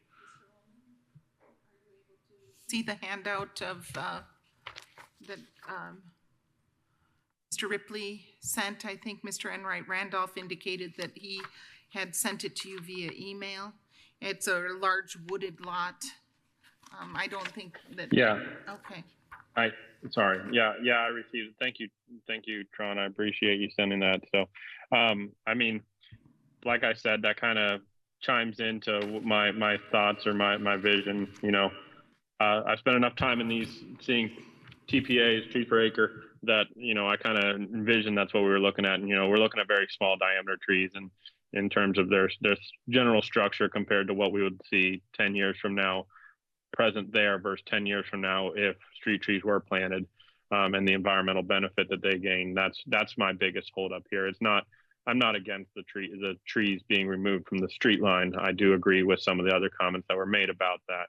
I just kind of would like to see, you know, that we're still upholding the environmental benefit of those trees. So, you know, I'd like to see that expanded to something more like, say, 100 by 100, or, you know, roughly that square footage. But that, I think that kind of has to be done by a surveyor per se. So I don't know what that looks like, and I would defer to either staff or the rest of Plan Commission that might have more experience on if there is a amendment that we can recommend, or if we can request a line item or a list item be added that has to be changed in order to accept this petition. I would like to see it move forward for the case of the petitioner as he expressed. I don't want to hold him up in any other hardship that might cause by us deferring it by a month. But at the same time, it's hard for me to accept a 30 by 30 area. So. Okay. Thank you, Mr. Ullman. Yes, Ms. Crecelius. Staff would be supportive of a condition being added to expand that tree preservation area since the petitioner is interested in that. It could be incorporated and we'd see those changes under the final plat. Okay, and that'd be wonderful. So basically, we could approve this with the condition that Mr. Ripley work with staff on an appropriate tree preservation area, correct? So if a member of our commission would kindly make a motion, I'd like to try to keep this meeting moving because it's already 7:15 and we're only on item number 2 under new business. So if members of the, yes, if we could make a motion, I'd be very grateful. I'm hungry. So for case SSS-24-5, I move that we approve the sliding scale subdivision preliminary plat and street tree waiver with the condition that the tree conservancy area be expanded to be 100 feet by 100 feet. And I also move that we approve the utility waiver. Could I make a friendly amendment, Mr. Morris? Could you kindly say that they would work with staff? Because if 100 by 100 isn't feasible or is excessive because no final calculations have been done, it gives a little more wiggle room. Yeah, I accept that amendment. Thank you. Is there a second? Second. That included a waiver of final hearing, right? And a waiver. Yes, sorry. Okay. Yes. Okay, so the motion is to approve SSS-24-5. It approves the waiver of final hearing, the sliding scale subdivision, the buried utility, and the street tree with one condition that the tree area for conservation be expanded to an area of 100 foot by 100 for 100 foot and or for the petitioner to work with staff on something to achieve a similar end result.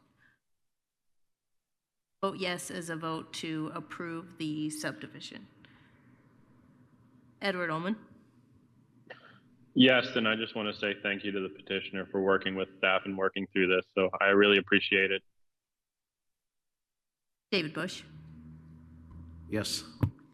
Mark. Yes. John Enright Randolph. Yes. Scott. Yes. Rudy Fields. Yes. David Henry. Yes. Jeff Morris. Yes. Motion is approved 8-0. Now, if you're going to make some maple syrup on your property, we'd like to come. Okay. Thank you. Thank you. On item number 3, SSS-24-6, Owl Place Sliding Scale Subdivision Preliminary Plat. This is a road width waiver, preliminary hearing, and the waiver of final hearing is requested, and this concerns 2 parcels on 27.69 plus or minus acres in Washington Township. It's at 1680 West Williams Road. And Mr. Brown, if you would kindly review this with us, we'd be grateful. So this is a proposal for a sliding scale subdivision, more specifically to create 3 buildable lots from 2 existing lots. The proposed Tract 3 is included for the purpose of amending the existing lot lines to transfer the 2 accessory or agricultural structures onto proposed Tract 1. The property, well, both properties, I should say, are zoned agricultural residential 2.5, and the proposed lots will meet the minimum requirements for subdividing land in the AGR zoning district. The preliminary plat does identify a karst conservancy area on the petition site, and there is a road width waiver associated with this petition. And during their March 27th, 2025 meeting, the plat committee forwarded a positive recommendation for the subdivision and the road width waiver, along with conditions 1 and 2. And for the road width waiver, the existing road that gives access to the proposed 3 lots, West Williams Road, is 13 feet wide. Under Chapter 832, Section 8A2A, an average daily trip report is required, showing 100 or fewer vehicles passing on the site per day, with 10 vehicles per hour at the peak hour, for a road of that width. Per the highway engineer, the estimated daily traffic for Williams Road at this location is 9 vehicles per day. Per the petitioner's traffic counts, which is shown on the right, they are seeing at most 24 vehicles per day, which is well under the 100 vehicles per day. And I would like to point out that this traffic count is actually a new one. It's just correcting a typo that was present on the average daily traffic counts. The petitioner had originally put 220 instead of the correct 660.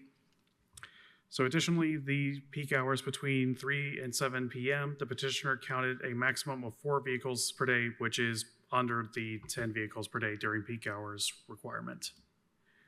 And here is just the location and site conditions map of the property. And here are some site photos. The one on the left shows the West Williams Road itself to show the width. The image on the right shows some of the existing buildings on the property. The existing structures are also shown in the image on the left. The house is going to be on proposed lot 3, and the 2 buildings on the right are going to be on proposed lot 1. And the image on the right shows the field that is going to become part of lot 1. Here is an image of the sliding scale subdivision plat itself. Lot 1 is in the middle, lot 2 is to the east, and lot 3 is to the southwest. And here is a zoomed in image of a new plat that we received just yesterday where Eric Deckard, the surveyor, is already working to address at least one of the conditions of approval. I'm showing this also to show that he has marked that there are going to be trees preserved along the right-of-way for lots 1 and 2, as well as 5 street trees planted along the right-of-way of lot 3. The other issue of the other object of discussion that came up during the plat committee meeting, and as well as staff's conditions of approval, is concern about access. The proposed drive access location for lot 1 is where my mouse is, if you can see that. And in order for it to avoid having an access easement on another lot, it will need to pass by this Karst Conservancy area, which is measuring 2.13 acres. The L31 is actually an indication of how wide that area is, as marked by the surveyor, and it is 20.99 feet. So there was some concern, as well as during the drainage board discussion, which Mr. Enright Randolph can attest to, about whether or not there would be enough clearance to put in a driveway as well as underground utility lines. The surveyor has commented that if need be, they might be able to put a utility easement on lot 3 in order to make more room for the driveway, but it's unknown to staff if this is something that the petitioner himself, or that the property owner himself is in favor of. And so staff recommends approval based on the finding that the proposed preliminary plat meets the subdivision ordinance, subject to the highway engineer and stormwater manager reports with the following conditions. 1, the surveyor is to identify the parent parcel and add the following notes per chapter 831-4 D2B, which states the designated parent parcel remainder shall not be further subdivided for a period of 25 years from the date of recording of the secondary plat, unless connected to a sanitary sewerage system or further subdivision of the property is authorized by ordinance. This restriction shall be noted on the secondary plat. 2, the surveyor is to amend the petition to reflect new CDO standards regarding setback and zoning district name. The plat that was included in the packet still referred to zoning districts under the old zoning ordinance, so agricultural reserve instead of agriculture residential 2.5. And that is an item that is actually being amended already in the new plat that we received just yesterday. 3, request that the petitioner submit a written commitment to require a shared driveway for tract 1 with tract 3 to avoid a potentially long driveway adjacent to a Karst Conservancy area. 4, the surveyors to add an easement to tract 3 to tract 1 for purposes of accessing the existing barns. And 5, this is a new one that was added once we obtained information about the street trees. A surveyor is to show the location and species of the street trees to be preserved and planted on the preliminary plat prior to the recording of the final plat.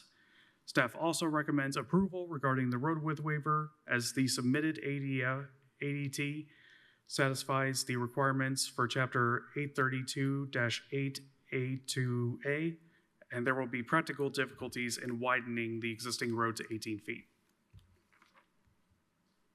Thank you, Mr. Brown. Are you taking questions now? Yes. Do members of the Plan Commission have questions? Yes, Mr. Enright Randolph. Thank you. I would always defer to another colleague, but thanks for recognizing me. About, I guess, recommendation 5, during the Plat Committee discussion, it seemed like there was a little uncertainty and you had to assess if they were meeting the street tree requirements.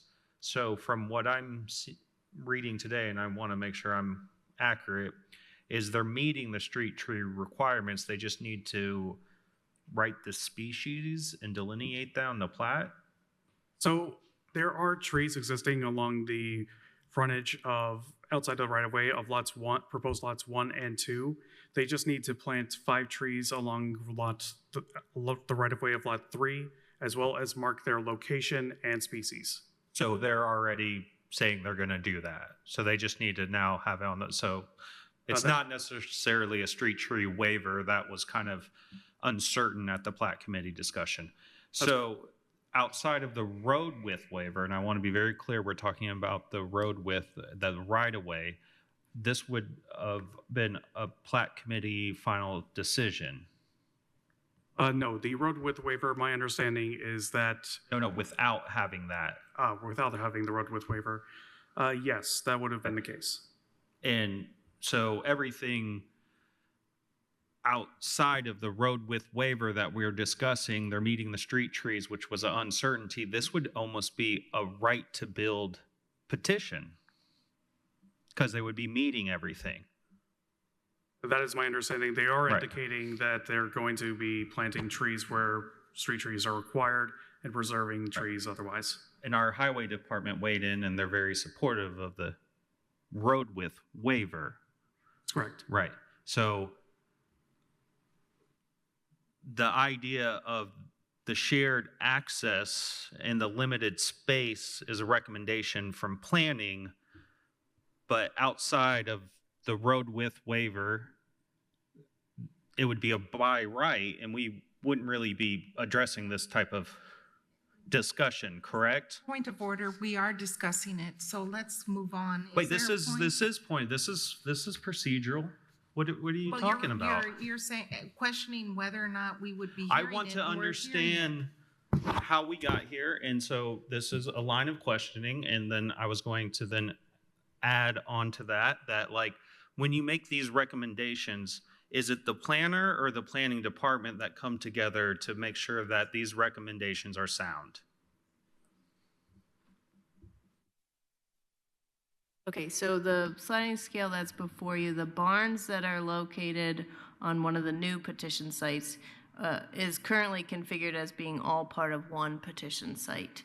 So I do want to mention that the way to access those barns, one of the conditions of adding an easement is the only way to access those barns if it were to be transferred. So that's a discussion point because those barns are going to be cut off by platting this subdivision. The discussion about sharing the driveway that was sent to the Plat Committee and that was part of the discussion, it's for the Plan Commission's review, and if they don't agree with it, it would be something that could be stricken. Right, and I know you want to get on the business of the day. We had a long discussion at the Plat Committee. The petitioner expressed their intent of what they're doing with those barns. Also, I just want to understand when we're moving forward with a recommendation where everything's almost by right and we're concerned about a conservancy area and almost creating a buffer around said conservancy area, I want to understand how that recommendation comes forward from the planning department, is there a discussion from multiple planners? I'm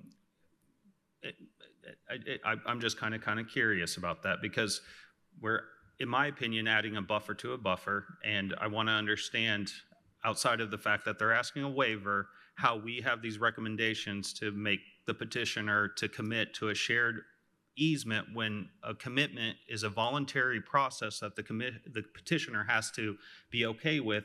And during the plat committee discussion, he expressed he didn't want to have his petition like that. Point of order. Yes, Colonel Ferris. When a planner brings to us a proposal, is it fair to say that the planning staff, including the director, has seen that particular case and approved it prior to coming here? Yes, we review all reports. Thank you. So can we hear, are there other members of the Plan Commission who have questions of staff? If not, we will hear from the petitioner. Mr. Yes, Colonel I'm sorry, Ferris. just one That's quick okay. question. There is an exhaustive list here of conditions. And I'm assuming that you met with the petitioner and reviewed those conditions and they are in agreement? So the only new condition is condition number 5. That's the only one that was added from the plat committee. And that was in regards to just the surveyor showing the species and location of the street trees on the final plat. Is that an issue? It's just something that was added to the reports. I don't think it's an issue by the surveyor, but they could speak tonight. Yeah.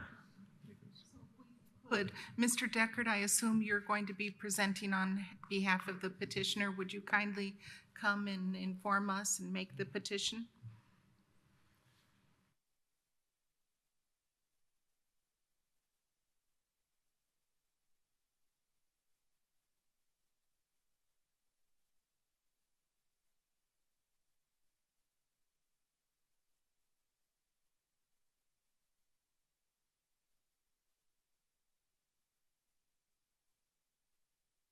My name's Eric Deckard. I'm with Deckard Land Surveying, and I'm here to represent the petitioner.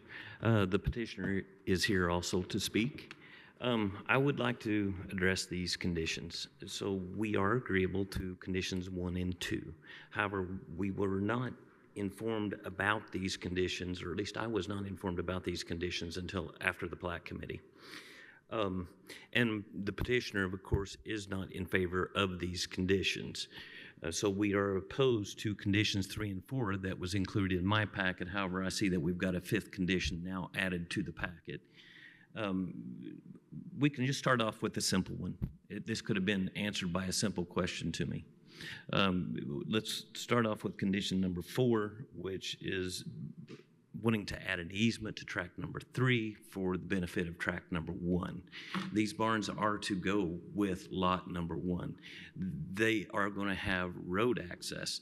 They do not want an easement going past the house going to these barns. So the barns are going to go with lot number 1. So that easement is not necessary. Now, getting back to the request for the shared driveway, it's been very clear from the early onset of this project that the petitioner did not want to have shared driveway conditions. We meet the highway specifications of site visibility and also distance between the driveways. This is going to really be a hindrance to this lot and even possibly lot number 2 later on down the road. And this is why.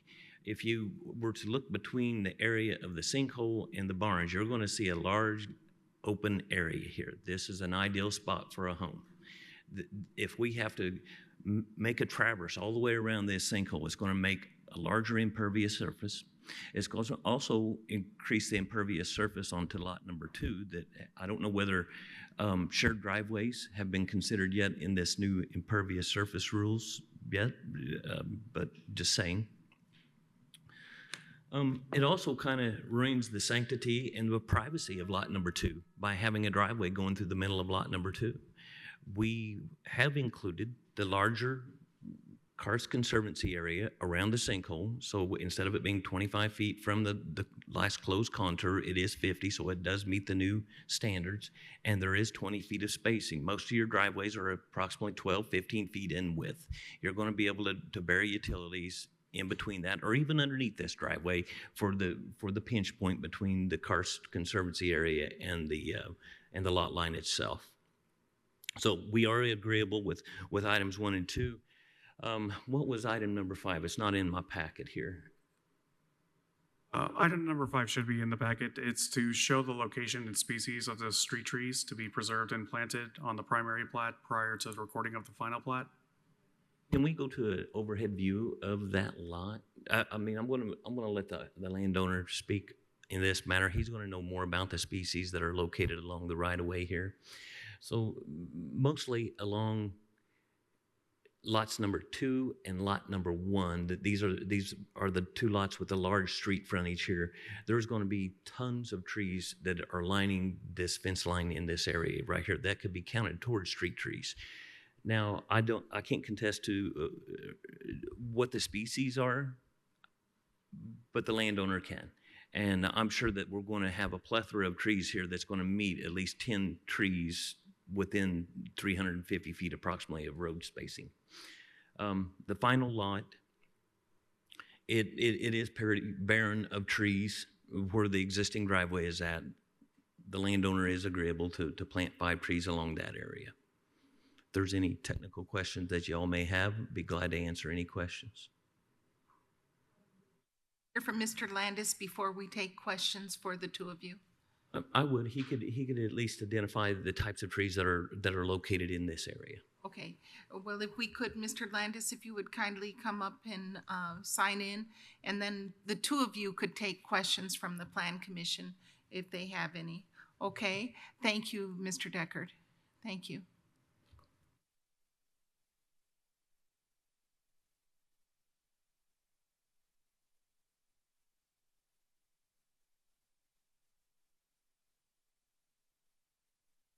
That this diagram pretty well illustrates it.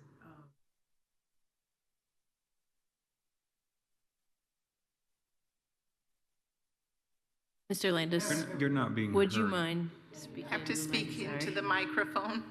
Well, all of you can see this diagram on the screen here, and you can see that on the east end there are many trees coming up to the driveway of Lot 3 where I live.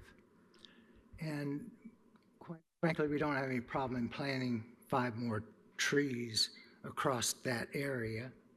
In fact, some of the white pine that are there are getting quite a bit of age on them, and we like the white pines there, so we may plant more white pines just to keep that as a buffer.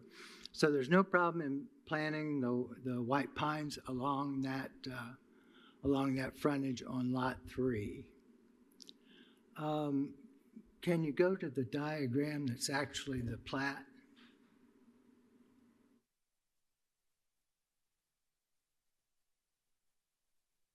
Now, as Eric Deckard indicated, what we have designed here does comply with the zoning ordinance. There's no reason for there to be some additional request for the Karst Conservancy area. One thing I would like to point out, though, is that Miss Behrman, has she left? No, she's here. She had concern about disturbing the Conservancy area there, and you know, I can understand that, but I think it might be important to note that with the 2 driveways, when you're going around the west side, you're going to be hitting that kind of perpendicular to the Conservancy area. So if you look now at the proposed shared driveway, and I'm not in favor of the shared driveway, let me say that, but if you had one there, it would have to run, you know, based on how you would have to do it between the 2 property owners, That drive would run a lot more footage along the Conservancy area than the way it's designed now. So I think that the suggestion that it would be good to have a shared driveway, greater disruption to the Conservancy area than what's proposed here. I don't think I had any other comments.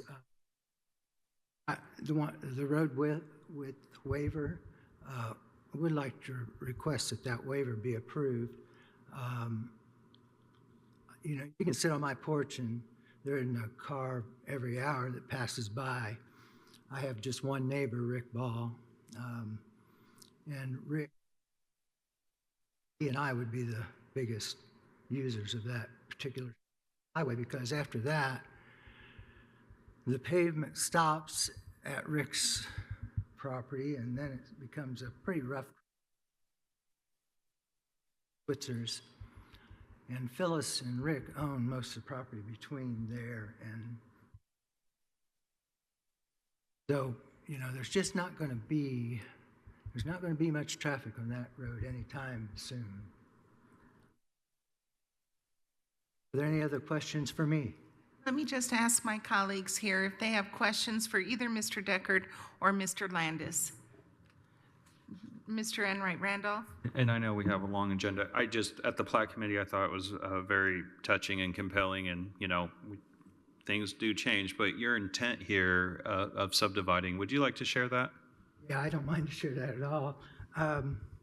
We're subdividing it into 3 lots, and the ultimate motive here is to, once we've done that, then we'll actually have lots that can be transferred to my 2 sons to potentially build homes on in the future.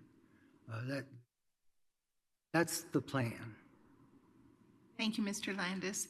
Do other members of the Plan Commission have questions for either Mr. Deckard or Mr. Landis? Yes, Mr. Bush. Mr. Landis,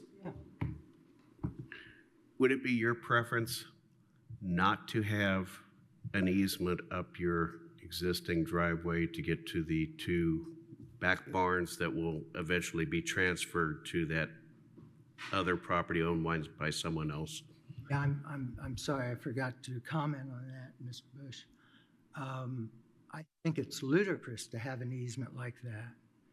It makes no sense whatsoever, because if we were to sell that middle lot to somebody else, my wife and I will own it. If we were to sell that lot to someone else, when we sell it, we'll know we can't use the barns anymore. I mean, that's pretty well common sense as well as legal sense. And to put an easement in there, what's going to happen is when I want to sell lot 2, or lot 1, I'm going to have to come back to all of you to get rid of the easement. And that's going to cost me more money to do that. So the easement has no significance whatsoever. Thank you. Thank you, Mr. Landis. Further questions? We'll hear from the public, and if there's any negative argument, you'll have an opportunity to come back. So I'm going to open it up to the public for those in favor of this petition. Please come to the microphone or raise your virtual hand, and we will hear you. If there's any opposition to this petition, please come to the microphone in this room or raise your virtual hand. Seeing none, we come back to the Plan Commission for further discussion and or a motion. Yes, Mr. Enright Randolph. Just, you know, obviously, I think people could tell I had strong concerns about this. We doubled the Conservancy area, and then we're actually putting some further restraints on, you know, staying outside of the area that has been buffered. I'll stay off of my positions on certain things, but I've expressed those. I just wanted to make sure that this was part of the comment or record at the Monroe County Drainage Board meeting Tuesday, April 8th, 2025. This petition was reviewed. There was a motion made, and the motion is the board supports the proposed subdivision with the understanding that the Karst Conservancy area is maintained. Also, the drainage board has no issue with individual driveways on each lot, and that was passed. So I just wanted to make sure that I do have concerns about the conservancy area, but when we start talking about adding kind of another buffer to stay outside of what is already a conservancy area, it brings a lot of pause. And when we're talking about one waiver that makes this not a by right, and then we start adding additional commitments that we're going to see if the petitioner is willing to do, really starts to shift what I think we're all about and starts to create too much leverage for the county and the plan commission, and I just don't like that direction. So obviously I will be in support of what the plat committee moved forward and in condition 5 that Mr. Brown has put on the screen. And I would just like to say that what you just stipulated is not necessarily on the agenda for discussion, and that not all members of the Plan Commission, of course, agree with what you just asserted. But that being said, you're in favor of some things. We understand that. Is there a motion? Can we move forward? Yes, Mr. Morris. Sorry, I have a question about this as I'm trying to zoom in on the plat map. Sorry.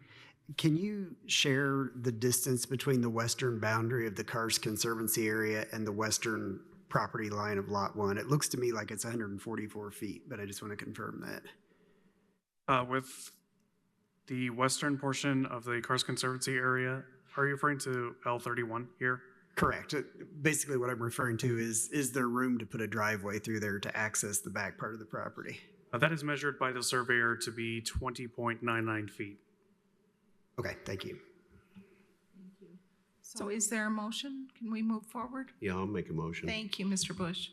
In the case SSS-24-6, the Owl Place Sliding Scale Subdivision, I'd like to propose that we approve the road width waiver and that we approve staff's condition 1, which is the staff condition 2 regarding the setback standards and zoning district name. Yes, is there a second to that motion? Are you requesting waiver of final hearing? Yes, also waiver of final Thank hearing. you. Thank you. Thank you. I'll second that. I wanted to offer a friendly amendment. I do think 5 is reasonable. They're already willing to commit that. It's just adding that information to the plat. Would you accept that as a friendly amendment? I would. Would the second accept that? All right, it's been moved and seconded to approve SSS-24-6 Owl Place Sliding Scale Preliminary Plat with a road width waiver request and a waiver of final hearing requested. It also comes with 3 conditions listed in the staff report as 1A, 2, and 5.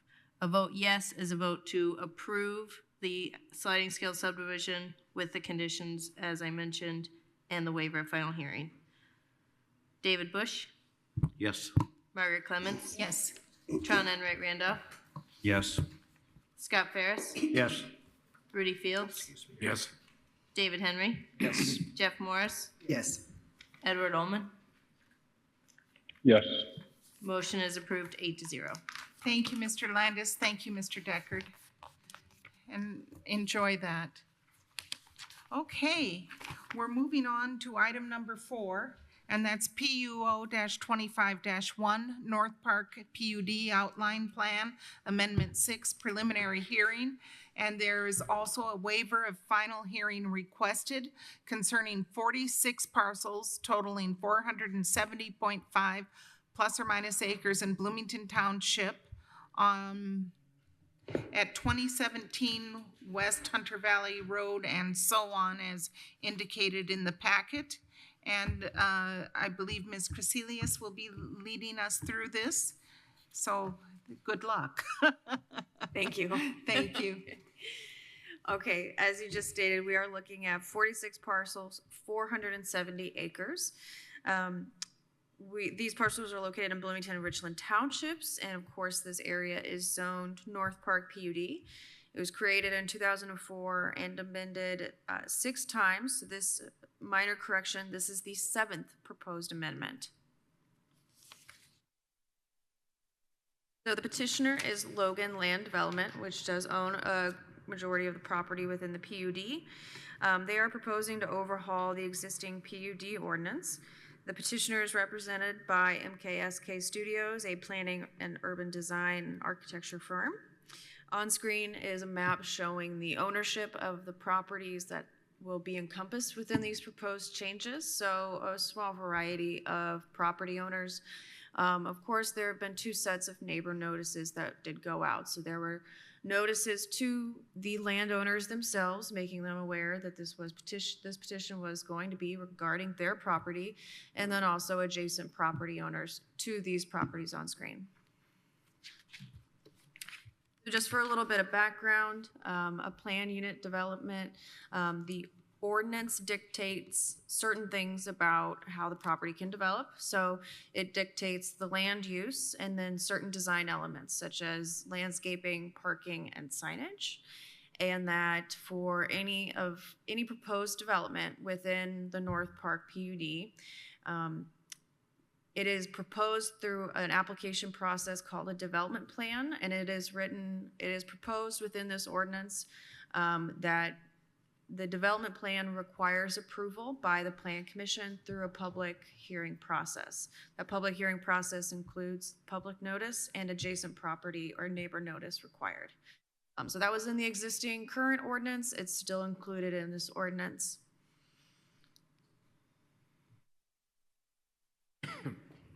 A note that the proposed PUD ordinance was reviewed by Stormwater. It was reviewed at the Drainage Board on April 8th.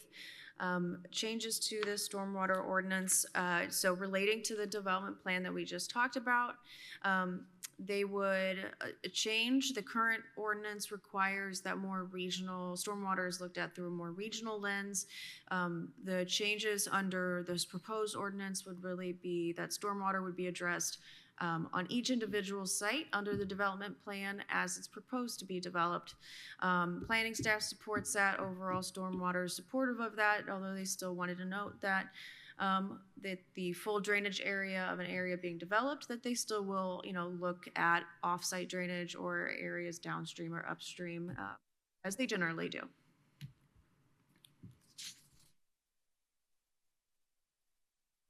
So to start hitting some of the high points of the proposed changes, we're going to be looking at the use districts, the fundamental piece of the PUD. So on screen is the existing North Park PUD use areas. So currently the PUD is split up into 5 use areas, A, B, C, and D. 5 use areas, that's only 4. And open space. A, B, C, and D, and open space linear park. There we go. So within each of these 5 sub areas, there's another sub-use district for a total of 19 sub-use districts. So that's on screen. To the right is the map that we've been operating with now since 2004 of use areas. The petitioner is proposing a more updated zone map. So they're proposing that the North Park would have 5 development sub-districts. There would be no further breakdown in use areas. The development sub-districts would be regional services, shown in pink. Would be shown in orange. Government center, which would be blue. Conservation development, shown in yellow, and open space and parks, shown in green. And just as a note on this use table on the map on the right, there is one area of overlaps. There's an area where neighborhood and regional services overlaps. So any site within that area, if proposed to be developed, it would choose one or the other at that time.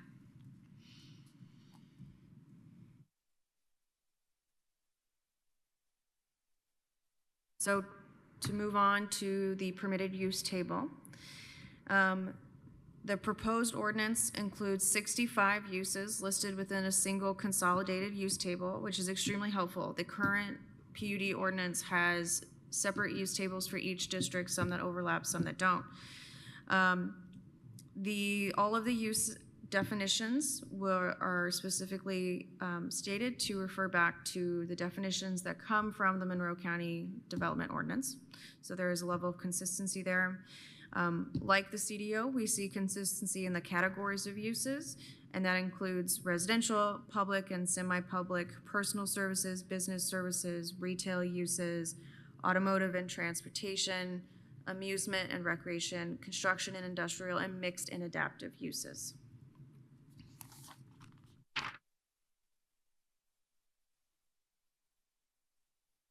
So something to note as we back up one slide,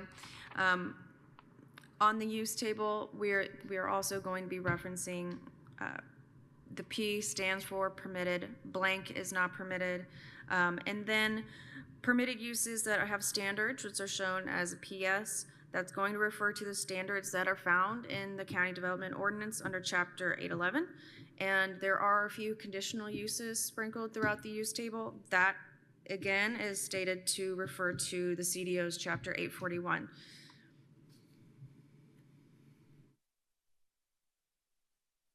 So with uses, we also have design standards for how the property can be developed. So on screen, we have minimum site standards as proposed. We have normal, minimum lot area, minimum lot width, setbacks for structures, a maximum height for structures, and maximum impervious. Maximum impervious was a new column from the very first draft, which is wonderful to see. So this entire draft has been worked on and gone through multiple iterations. Planning staff has been been working with the stakeholders. Director Jelen has gone through many versions of this document. So this document on screen is day 4/15, 3 p.m. If you go and reference your online packet, you will also see that the packet's been updated. There's a whole new exhibit at the end that says 4/15, 3 p.m. version. So we just added it in to make sure we're extra transparent as to what version we're looking at for any changes from this point forward.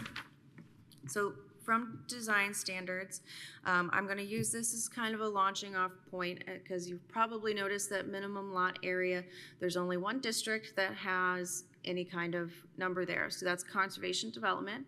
It's got a 5,000 square foot minimum lot area size, which is awfully small. So next slide. The conservation development district is intended to be developed using conservation subdivision design principles to support single-family homes amongst significant preservation of lands. So given the topography present within this subdistrict, development will likely be limited to pockets of development access via the existing roadway stub out along State Road 46. So this terrain is going to be referenced again when we're talking about road connections. It varies through here. There are steep slopes, there's a creek. I have a site conditions map here and a few slides that has some contours on it that you'll be able to see what that looks like. So the design of the Conservation Development District also plays into something that's required for all planned unit developments under state statute, which is that it's required under the CDO, which is that a PUD is required to have something that is a permanent 25% open space, permanent open space. So this gets calculated for the entire PUD. Right now, we are calculating the open space and parks subdistrict. Something unique about this is that because of the small lot design in this district, they are expecting to see something that you might be familiar as or referred to as a cluster subdivision, where let's say you have really small lots and then you have a bigger lot that's all conservation because of the terrain. You're so limited or constrained. It's that type of subdivision is done for other reasons in other situations. In this area, it would be for environmental factors. So open space shall be provided based on the adopted regulating plan. the Conservation Development Subdistrict shall have at least 50% of the overall subdistrict area set aside for open space. So I think that's important. It helps me understand why that lot size is so small when you look at the table and you wonder why it's the only one that has a number there. There's also a really good point in the ordinance that states under open space, it's 2.12, that states the first development plan for the Conservation Development Subdistrict, a comprehensive open space plan encompassing at minimum all of the open space areas to be located within the entire use district shall be prepared and submitted to the development plan for review and approval by the Monroe County Plan Commission. So, on screen is the current open space and parks. Some of that area, that counts right now for our 25%. Some of that area is flux because we know in the future we're gonna get it from conservation development. So it meets the standards currently, but it provides some of this flexibility in the future for it to kind of transfer and allow development of that constrained area in conservation development. Hope that was understandable. Okay, so moving on to infrastructure and roads. So the existing PUD, it was amended in 2023 and it included the removal of 3 large road connections. So on the left side of the screen is the original map we've been working from for a long time. And under this amendment in 2023, we didn't get an updated. So these bright pink circles are roads that were removed from the ordinance in 2023. On the right is the consultant's proposed map for the current ordinance. I found myself still needing more information, so we've gone on to make a map with numbers. So, there are roads that have been built, there are future roads, there are roads that are in progress, and roads that are to be removed under this PUD. So it includes those 3 roads that were removed in 2023, and then I'm gonna just specifically talk about roads 19, 12, and 14 here because they have a level of importance. So we can see that the blue built roads are ones that are already existing. One area of overlap is road number 9. It is currently built. That is South Stone Branch Drive. It is currently built and it would be proposed to be removed for the future creation of the just lot. With that new lot, the ordinance proposes a new access road from West Hunter Valley and it's labeled on this map as 12. So that's a future road under this ordinance.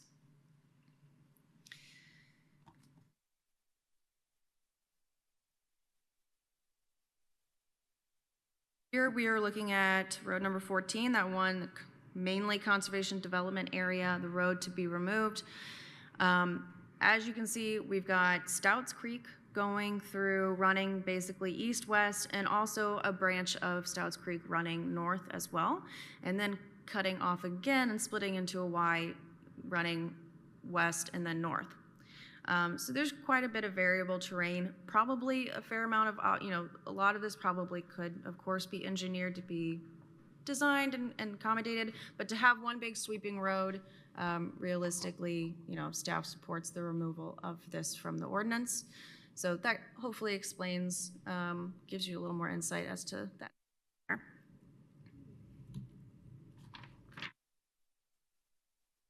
Quick note that the original PUD had a lot of design and discussion about alternative transportation. Sidewalks and multi-use path has been built out for all roads that have been built as well. On the left is the current existing alternative transportation plan with the green swoopy arrow lines indicating a multi-use path and the red circles indicating possible locations for an underpass or overpass of State Road 46. On the right, we have the proposed image from the consultants for the new ordinance. They're still including multi-use as being required for any built road. They're requiring sidewalks still. They are stating that the primary connectivity for pedestrian or alternative crossings would be at the intersection of State Road 46 and West Hunter Valley Road. So the idea of an underpass or overpass has been removed. Great. And then I'm sure most people are familiar, but I have created a series of pictometry photos. They're the same from the packet. I've put pinpoints on all of the photos in the same location so that because the rotation does change in some areas, so the pinpoints are just giving you the same location to help you identify where you're located. This is an area that is currently an ongoing project. We'll hope to be permitted in the next year or so of the connection between West Hunter Valley Road and West Hunter Valley Road, formerly known as North Quarry Pike. We can see south Stone Branch Drive. This would be part of the road that would be removed and replaced with a new access road farther to the west. Here we're going to start seeing some of that variable terrain. Currently, North Stone Branch just dead ends. At the side of the PUD along West State Road 46, there are two access points from State Road 46 that are currently dead ends. And this is located on the west side mainly. We're looking at North Lintel Drive on the north side of West Hunter Valley Road.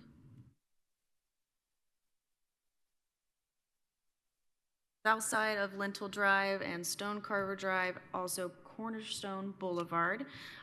Stone Carver Drive is currently also in progress, hoping to be permitted to connect to West Woodyard Road actually fairly soon. I'm going to go with maybe 6 months.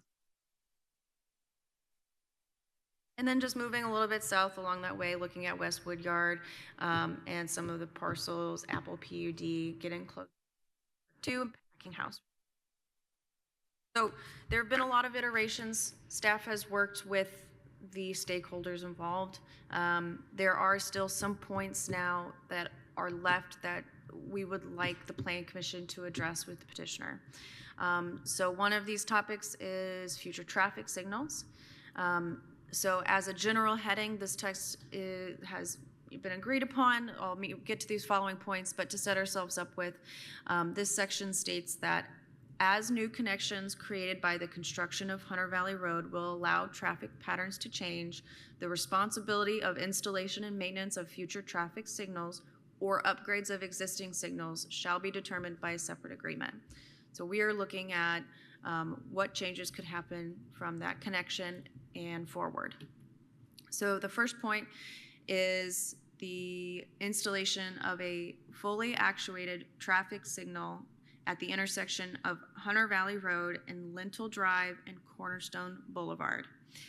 The red text on the screen is the text that has not necessarily been agreed upon. It has been in discussion, and we have reached this point where we would like Plan Commission input. So it's really more about the threshold and the triggers of when is this improvement required? When is it triggered? So the red text states, when warranted by a traffic count and as outlined in the Indiana Manual on Uniform Traffic Control Devices, a traffic count shall be required in coordination with each development plan of the Regional Services Subdistrict.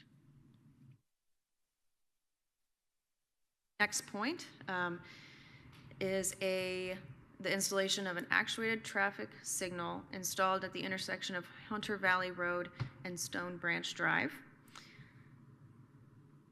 It says that it would be required connecting Hunter Valley Road to the northern intersection of State Road 46 at the time a complete roadway connection is made and as warranted by the Indiana Manual on Uniform Traffic Control Devices.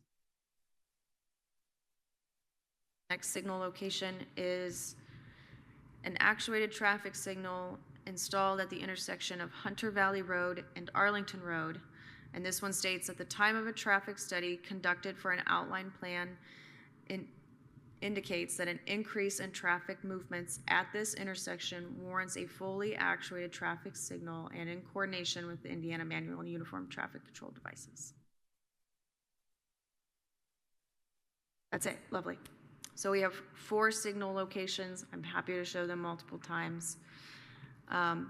So the staff recommendation Staff does recommend forwarding this petition with a positive recommendation to the county commissioners, subject to the Highway Department and stormwater reports, with a waiver of final hearing.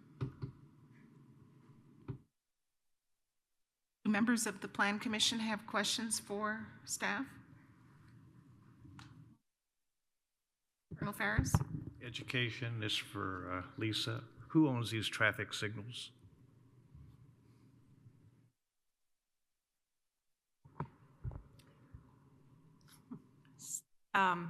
So it would eventually become a county traffic signal. However, yeah, when you have new development, there's a lot of places that it is part of the condition that if the traffic increases and such, it would be on behalf of the developer to bear the cost of the installation, and then the county would assume responsibility at that time.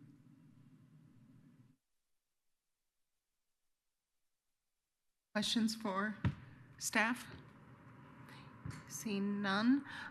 If the petitioner or the petitioner's representative would like to speak, you'll have 15 minutes. Would kindly sign in first. Good evening, everyone.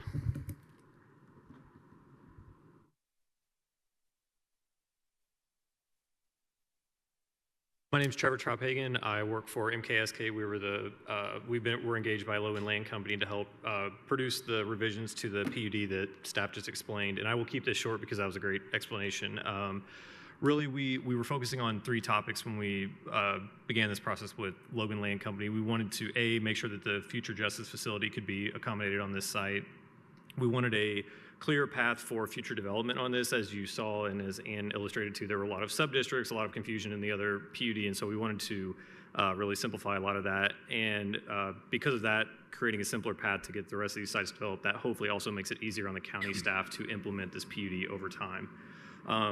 The only thing I wanted to bring attention to, and I don't know if you can pull back up the map that has the roadway numbers on them.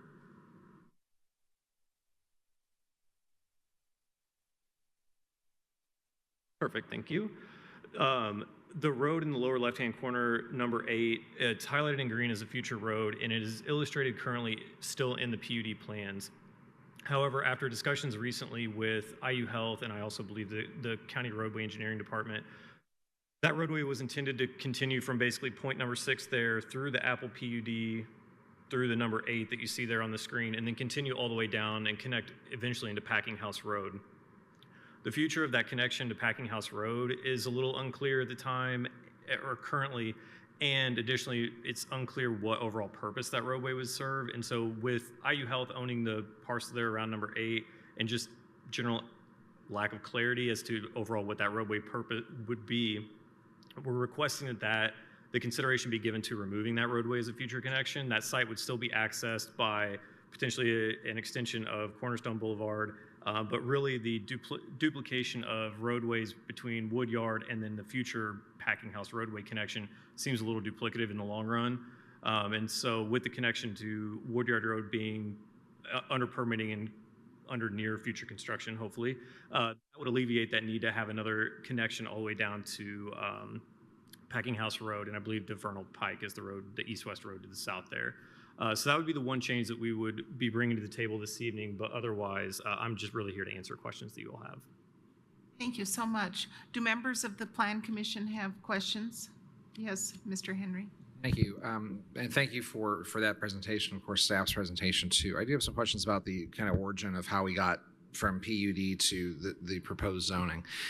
Has this been made a condition of sale to Logan from the county to develop a revised zoning, or is this something that you've wanted to see move forward from the seller's perspective to the county about how we're rezoning these spaces?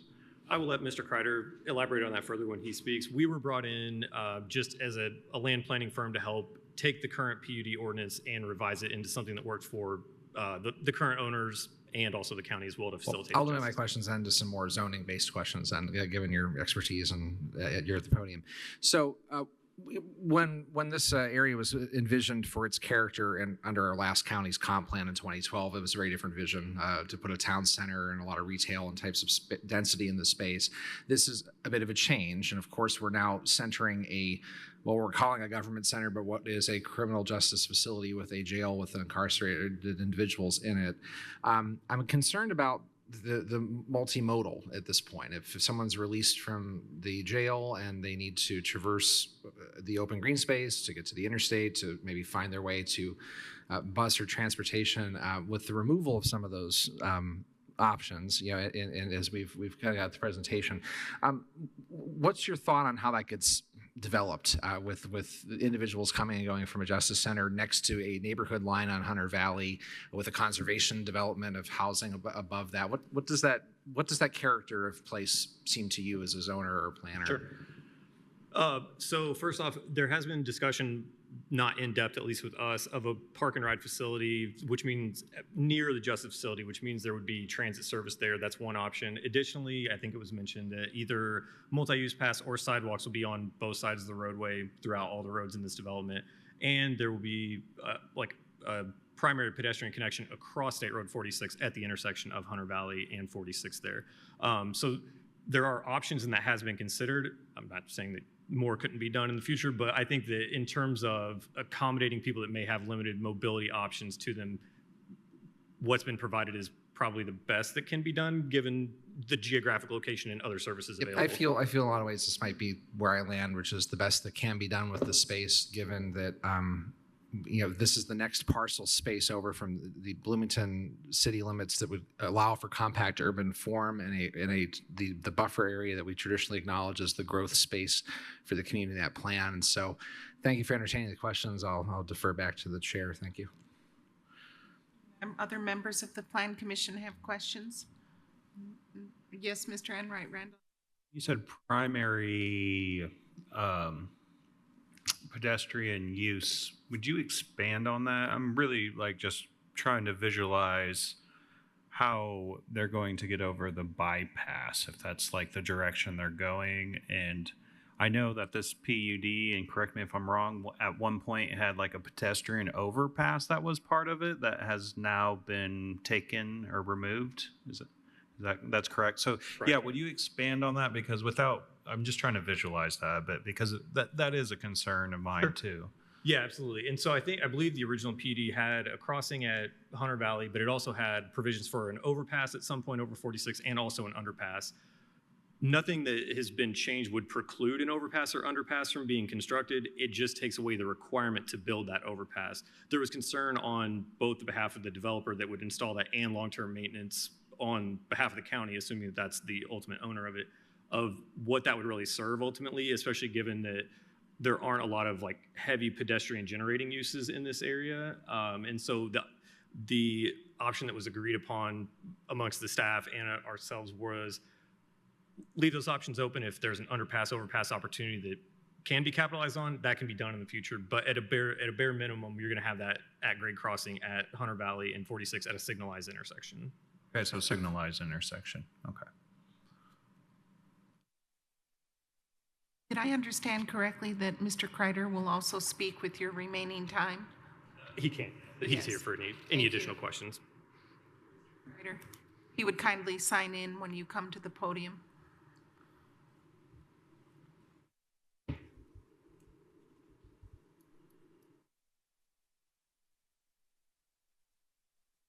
In a minute. Good evening. I'm Steve Kreider. So, appreciate your time with this. It's been a long process. It started back in 2004, 2005, and obviously we all know there's been a lot of changes in a lot of things since that point. And so what we've tried to do with this is to try to get it to be something, we've worked through some of the things or mistakes that were done in 2005 with it, and things that we've seen now won't work. The town center, for instance, it just isn't going to happen.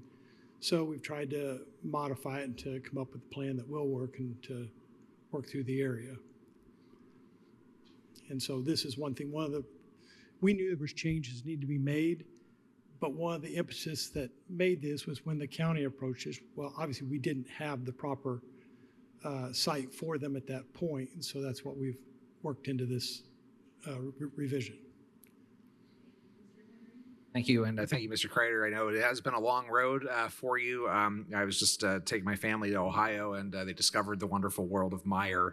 And I know that was one of the things you're looking at bringing to our community for a while in this space. But yeah, as I said before, I feel like if this is where we've ended up after 20 years, and this is as good as we're going to get for a good public-private partnership, I appreciate the zoning in there. I'm encouraged that the neighborhood zoning north of what will be the government center will allow for some variations on businesses and potential opportunities to develop there. If I can't get a town center, it's close enough. But you know, we are moving the county seat 4 miles out of downtown here to your end of the woods here, and with that, I think over time we'll see development grow around the criminal justice community that's out there. It's so I appreciate your effort and I appreciate the patience. Thank you for entertaining the question that I posed there. Thank you. Thank you, Mr. Henry. Any other questions for the petitioner? And I see a hand raised. Is that a member of our Plan Commission or the public? Member of the public. Okay, Mr. Kreider and I forgot how to, Trophagen. We'll come back to you if there are negative comments. Okay, I turn now to the public. There is a hand raised. We could acknowledge that person and have them speak for 3 minutes on this topic.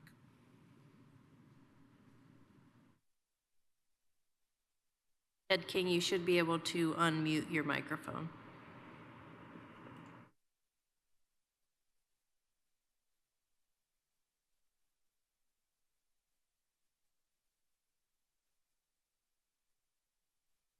It shows that you're unmuted. If you would kindly try to speak.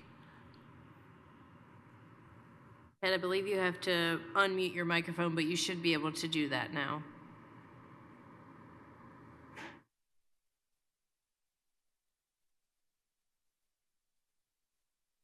Maybe we could come back to them. Okay, are there any members of the public who would like to speak on this petition? Please come to the podium and sign in, and you'll each have 3 minutes.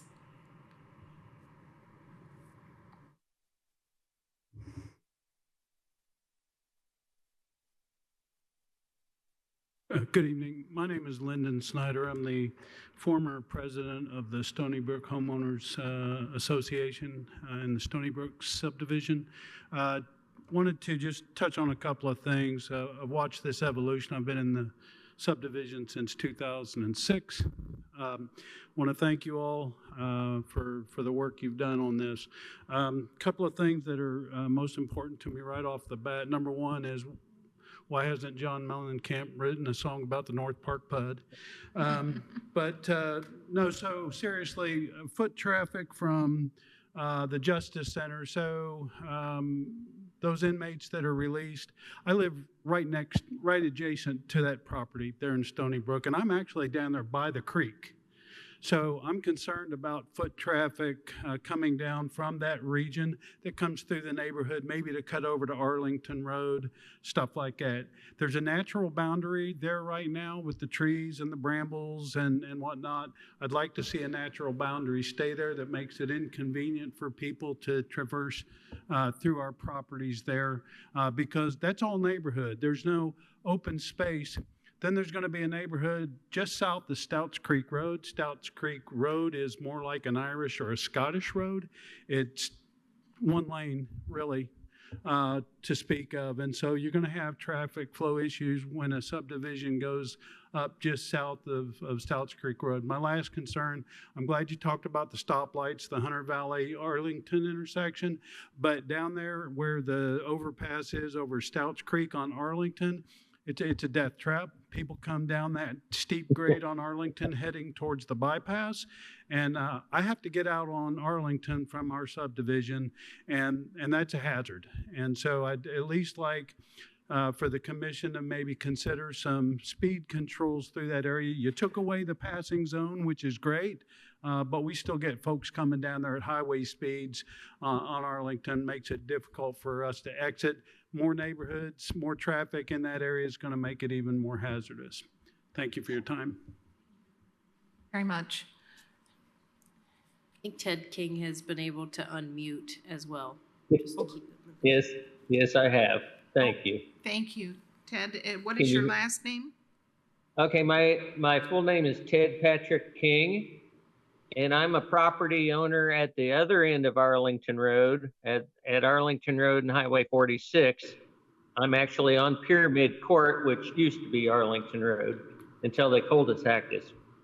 My question to you folks is in relation to the government center. You're talking about putting a penitentiary or some kind of jail service out in that area. Well, happens to be, as you can tell, to the north and all of Arlington Road, that's all residential.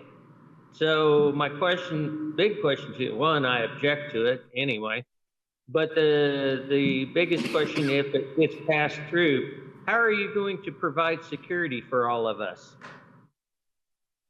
That's my big question of what's going on there in that area. Do you have And- anything further to say, Mr. King? No, that's actually all the rest of it. The only other thing is the outlet that you have coming up right across from Sugar Acres. If they're going to put a driveway in there, that's going to really create quite a traffic jam in that region. I've grown up there all my life, 64 years. My family's lived out there, and I know that traffic flow very well. And yes, it is also like they were saying, this is a very undulated proper land area out there, and it is all karst topography and limestone. Having grown up all there my life and having a background through Purdue in agriculture, I do know these soils very well in that area. So those are just a couple of points that I wanted to bring out. One about the government center, the other about that driveway up there. And the gentleman who was talking about Scouts Creek Hill, yes, I agree very much with him. That is a long time death trap in there, right at Scouts in Arlington. So yeah, those are just some of the points. So I'll turn it over to whoever wants next. But those were the questions I wanted to ask. Thank you, and Mr. talk about. King. Thank you. Thank you. Okay, we'll revert now to the room, Nat Hill room. There's a gentleman who's waiting by the podium. Could you sign in and then tell your name? So I'm Mike Campbell. My residence is on Bluebell Court in Stony Brook, and my backyard abuts Stout Creek. And a portion of my backyard actually sits in the flood zone of Stouts Creek. I am concerned about the diversion of water that this proposed development and change in development would create, generating more runoff. If you look in the green space, you can see as it moves east to west, there's also a tributary that runs from north or from south to north, and that's where those two tributaries meet, and that's exactly in my backyard. My house was built 22 years ago and has not had any water intrusion since it was built, although I've had water in my backyard. Most recently, 2 weeks ago during that rain, and am concerned to know how the developer will address additional overflow. Secondly, the change in use from commercial and retail to a government center is concerning. Its location in proximity to the house would affect property values and the shape and the rest of the development around that government center. It's also on the main artery between Ellettsville and Bloomington. One of my roles is tourism and economic development in Bloomington and Monroe County, and its proximity to I-69 and that main artery between the two largest communities in Monroe County is concerning. I know we need it. I know the county's been working on it for quite a while. I know nobody wants it next to them. But I don't think this is the right spot for it. Just to echo Councilmember Henry's comment, it does constrain what we would do next in that area. So that being said, I appreciate your time. I would love to see an increase in the green space, not in the quarry section, but closer to the creek itself. And then also a reconsideration of the use for that space as a government center. Thank you. Thank you very much, Mr. Campbell. We do have somebody waiting online. Okay, we'll hear next from the person online and then you. Okay, so if the person is unmuted, if you would kindly state your name. Yes, hi, my name is Seth Muchler. Can you all hear me okay? Yes. Wonderful, thank you. So my name is Seth Muchler. I am a resident of Monroe County. I want to start by just saying that I am in the county, but I do not live in the immediate area here. So I greatly appreciate hearing the very thoughtful perspectives of the community in this area, and I'm very happy to hear from them. And zoning and planning is not my expertise. And so I really, in a lot of those regards, defer to your expertise in that. But so today, and since I think that the residents of this area are doing a great job of explaining what they do and don't want in their neighborhood, I today would just like to talk about the proposed jail that is a part of this, that is proposed to go into this area. And I would like to, instead of talking about the zoning and planning, just ask you as county officials, as government officials, I'm going to sort of appease to your humanity, even though I know planning is very sort of by the books, that I just don't think that we need a jail that is 3 times the current size of our facility, that is almost double the number of beds, a jail that is not having any outdoor space, a jail that is an hour and 20-minute walk over, I believe, over 4 miles. I would have to double check my Maps app, but I know it's an hour and 20-minute walk to downtown.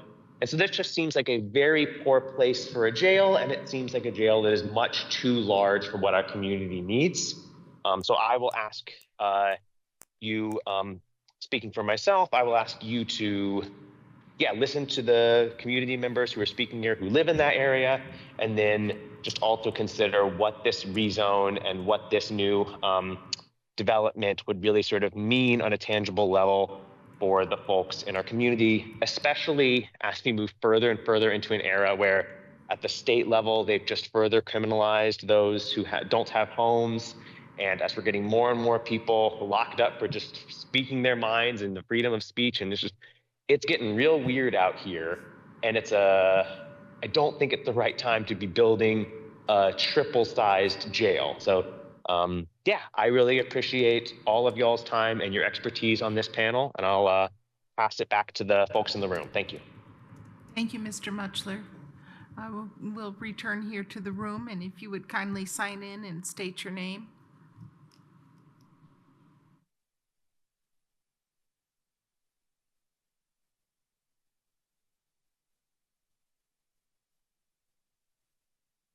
Hi, I'm Anne Marie Bowling. I'm a real estate representative with IU Health. Did want to say that IU Health is a huge proponent of the majority of the PUD amendment. I think those changes will bring a lot of growth to the area, which is very beneficial. We did just receive the revised PUD amendment today. We had received previous versions that we reported out on and requested some changes of. The one change that we noticed today was the change that the MSKS gentleman referenced on that additional road. If you could flip back to the road changes, I can't remember the number. Road 8, that is the one issue that IU Health does have. This is this is a change that we were not anticipating, and we would respectfully request that this change be removed from the amendment. We would like to have some extra time to review this change, how it impacts IU Health and its plans for the area. Be able to talk with the county staff on, the reason for the change and how we can work through this change. If there is an extension that can't be given to the May 20th hearing, then IU Health would respectfully request that section 6.2.1b be removed from the PUD amendment.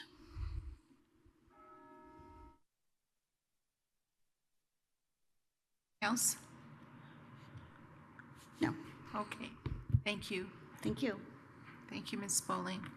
Are there members of the public who would like to speak either in favor or against this petition, either in this room or online?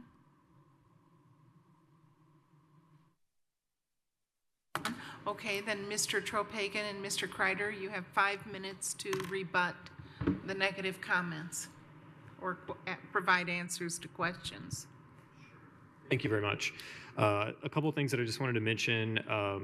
Connections to various roadways around the PUD were referenced. As illustrated, there are no connections to Arlington Road, Stouts Creek, or let's see, I just wrote it down, Stony Brook Boulevard. So there are no roadway connections illustrated there. The flood and stormwater concerns, I think as Ann mentioned earlier, this will be reviewed for stormwater just like any other site would be within the county. The preference by the Stormwater Board is for site-by-site retention, which we are fine with. I think that's reflected in the PUD draft. So any new development will have to meet the county standards for stormwater retention and that sort of thing. Let's see. And the other, so the buffer space that is there between like the Stony Brook subdivision up here and the remainder of the North Park PUD will remain. Much of those open space areas actually have already been like separated out by subdivision and plat and are dedicated to be open space, and that will continue to be the case based on this amendment as well. That's all I had. Thank you, Mr. Tropagan. Thank you. Okay, are there other matters that the Plan Commission would like to discuss, or is there a motion? Yes, Mr. Enright Randolph. Just based off of the petitioner saying that the removal of Road 8 was something new, I was wondering, did Planning and Highway get a chance to evaluate that? Road number 8 is not new, but the language that was added into this amendment was kind of a carryover from the prior ordinance that was missed until today, and it was the timing of when Road 8 would be built out. But in discussions with Highway Director and also we have Paul Satterley, the highway engineer, I think we would be supportive of striking Road 8 because there was a recent amendment to North Park 2, which is just directly east to this, for Milestone to use that as a fill site. So we don't see that road being connected anytime soon. And so if we were to remove it completely, I don't think that that would be opposed by any staff. Okay, and I hate to ask questions that put you on like the hot seat. Even in light with our public commenter saying that they were against that, and I guess representing some of that area, you wouldn't want additional time to consider that? Additional time to consider removal? Yeah. I don't think we need it, but if Lisa wants to speak. Yeah. I don't think it's the first time that the topic has been discussed, before today. I think it was just something that was an oversight, but it has been mentioned about eliminating that connection just because we have the other connections to Woodyard. And again, with that becoming a field site. So it's not new knowledge to us that it was probably a preference to remove that. And we would support that. Okay, thank you so much. I just want to make sure that everyone's given the appropriate time since it seems like there was some new elements to this. Um, I have one question, and it's a process. How does this move forward? Being a PUD, it's mainly for the public's benefit that, what does the Plan Commission role play into this, and then how does that kind of move forward, if you would like to describe that? Before us, the staff recommends forwarding. Right. This is for the public edification. A lot of people watch these movies, think that the Plan Commission has the final determination on this, and I think it's very important not to skim over. Absolutely. So the Plan Commission would forward a recommendation to the county commissioners. The Plan Commission will decide today whether they vote on approving a waiver of final hearing. If they do, it will be up to myself to get it scheduled with county commissioners at one of their weekly meetings on Thursdays, all the information of which is found on the Monroe County Government webpage, events calendar. If the Plan Commission denies that waiver of final hearing, it generally means there's more information or discussion, and you would come back to hear information on the next formal hearing on May 20th, of which then you could make a recommendation or not. Thank you. Mr. Henry? Thank you. I do have a question for Mr. Schilling with County Legal. So right now, this area has a TIF district over it. Is that correct? We have a TIF district over this part of the county. I have not been involved in that, Mr. Henry, so Okay. I do not recall. All right. So I guess a question that maybe is not necessarily for this body, but yeah, I mean, we are changing some zoning in a space that I believe there's a TIF that sits there. I don't know what, if any, impacts there are to how we've used that tool to encourage development. I know we had a conversation about it in county council on Tuesday or last Tuesday, but is there any, I think it's a question that we may need to take back, or I would hate to disturb anything that would be encouraging of development with the TIF sitting on it, but does that make sense? Yep. Okay. Yeah, I know that they talked about a residential TIF out there at one time, but Cockrell's been handling that for years. Okay. So. Thank you. Is there any other discussion? Or is there a motion? I just have a final comment because my final comment is as this moves forward, I just really want to echo the emphasis on really looking at a way to accommodate pedestrian traffic. I feel like there could be an extreme hazard there with the bypass and, someone that's disoriented and, crossing that traffic.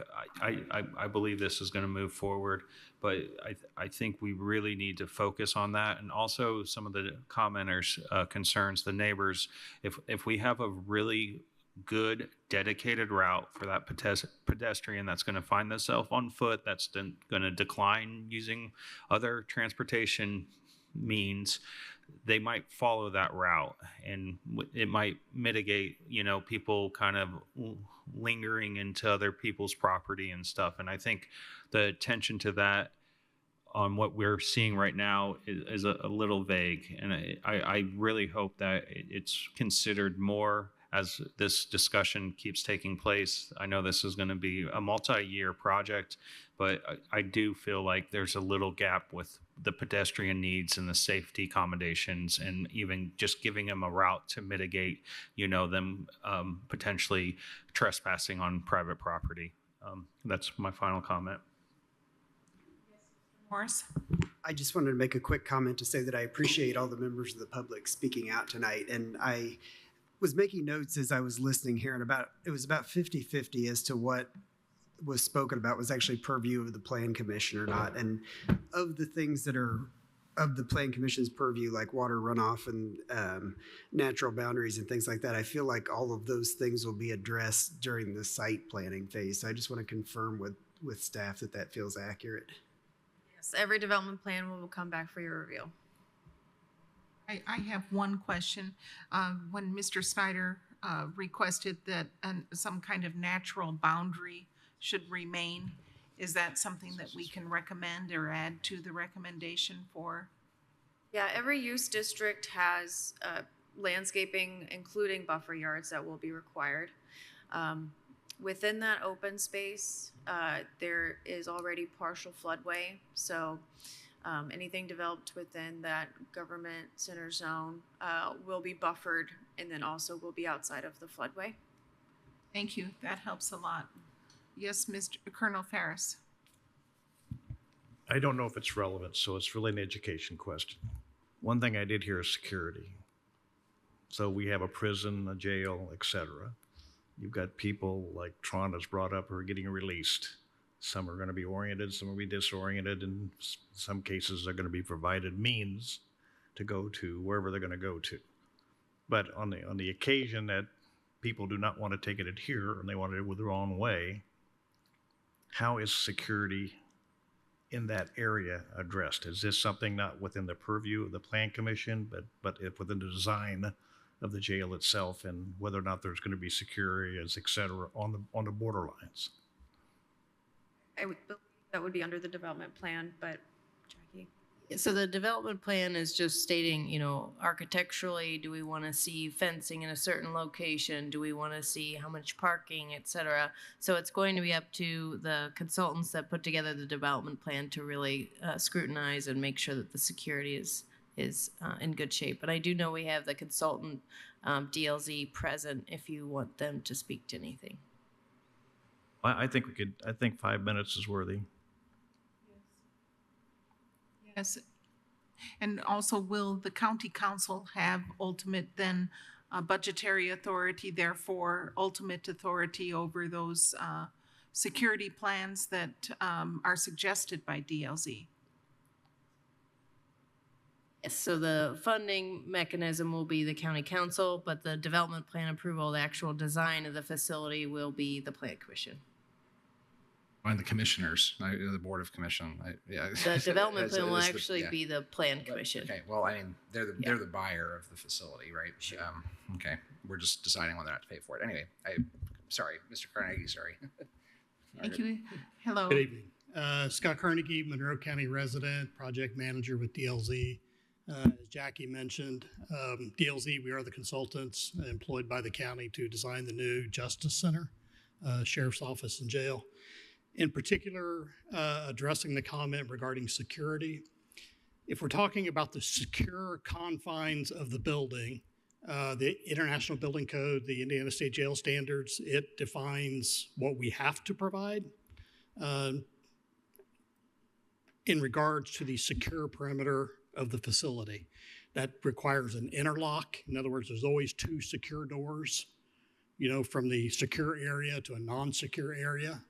An interlock means you enter a space and only one of those two doors can be physically opened at one time, and it's controlled by master control. So I just want to talk a little bit about what the definition is of a secure perimeter. And I've been sitting here this evening and listening, you know, talking about foot traffic, you know, with released inmates. We're actually fine tuning and kind of tweaking, working through the site layout plan.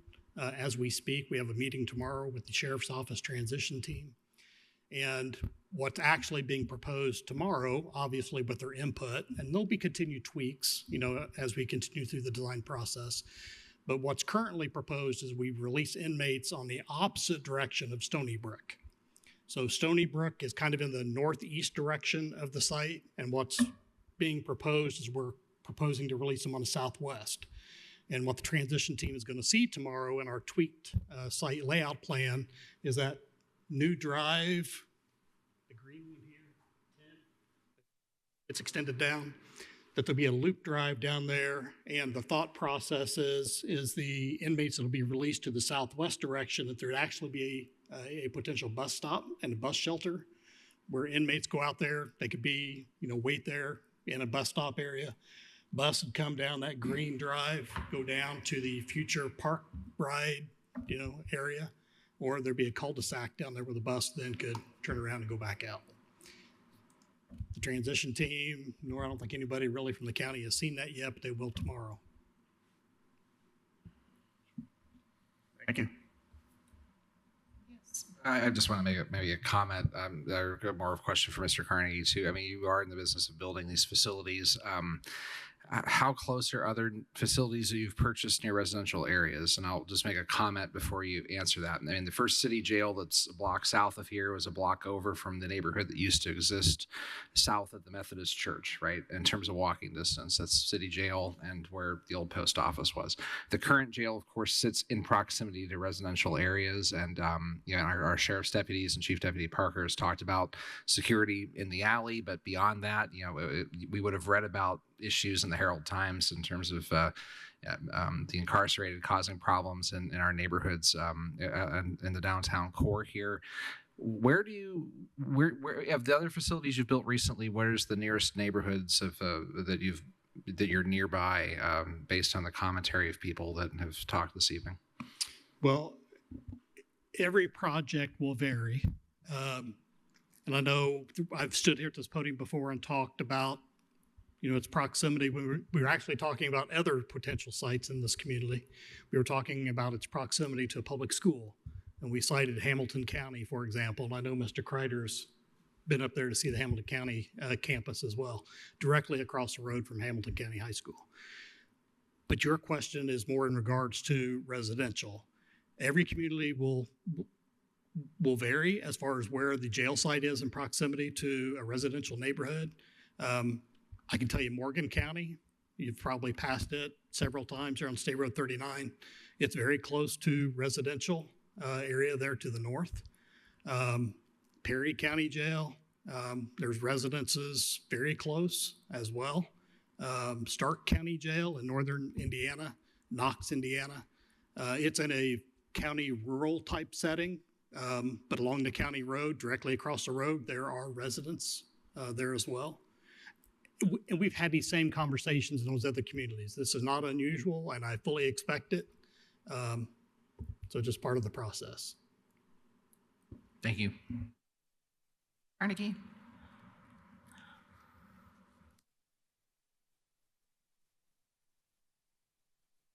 Come back to further discussion and/or a motion.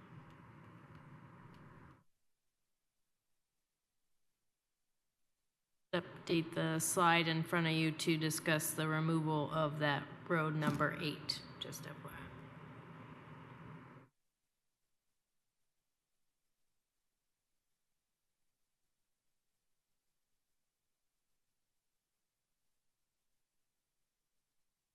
Discussion period is over, so since name? Ed King, who spoke prior. I see.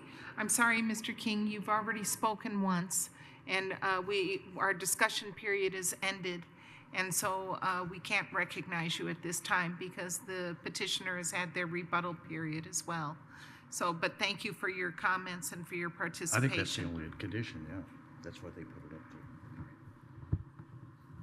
I'm going to go ahead and make a motion based on my comment earlier that I think a lot of what's under the purview of the Planning Commission will be handled at the site planning phase. So with that in mind, for case PUO-25-1, I'm going to move that we forward this petition with a positive recommendation to the county commissioners, subject to the highway department and stormwater reports, with a waiver of final hearing with the following change. That is section 6.2.1B be removed and figure 6.2.1 be updated to remove road number 8 in the image on the screen.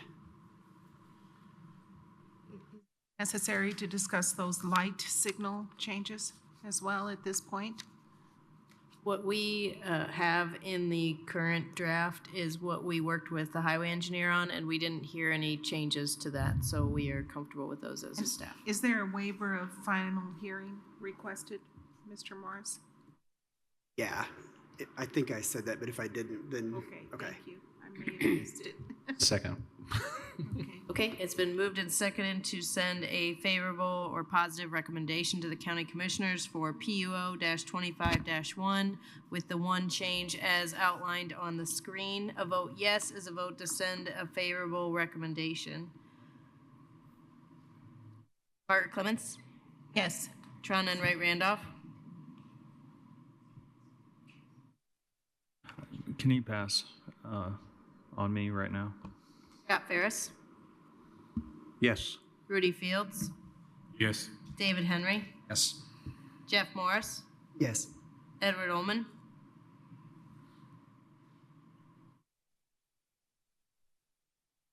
David Bush. Yes, I apologize. Oh, thank you.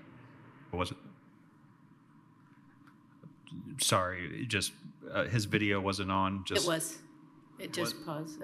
He just turned it back off. I saw his face. It was Never recording. mind. Sorry, just one. Tron, David Bush. Sorry, that was a vote Yes. of yes. I apologize. Thank you. Okay, we're going Tron to Emery take, Randolph. okay, we're not finished, okay. Tron Emery Randolph.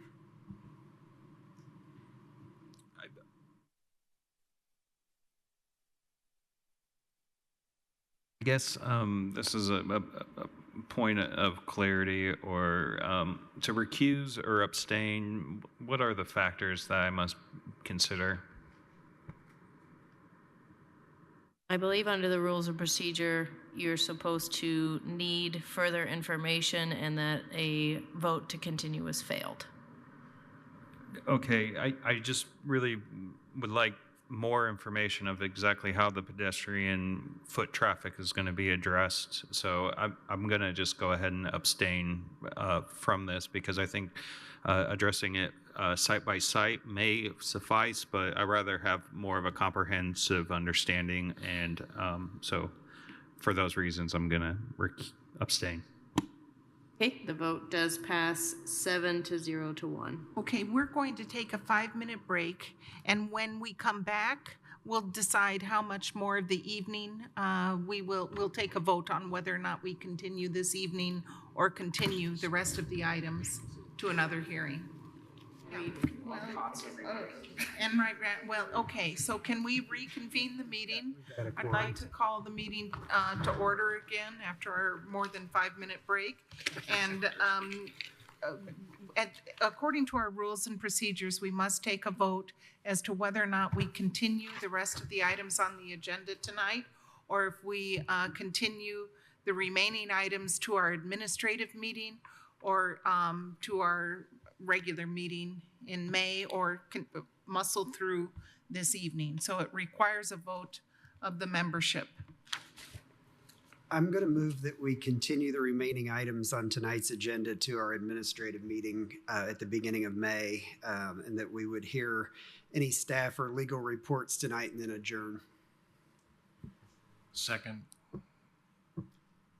Okay, it's been moved and seconded to continue the remaining items on tonight's agenda, which is listed as items 6 through 10, be continued to the May 6th, 2025 Administrative Plan Commission meeting. A vote yes is a vote to continue it to May 6th. David Bush?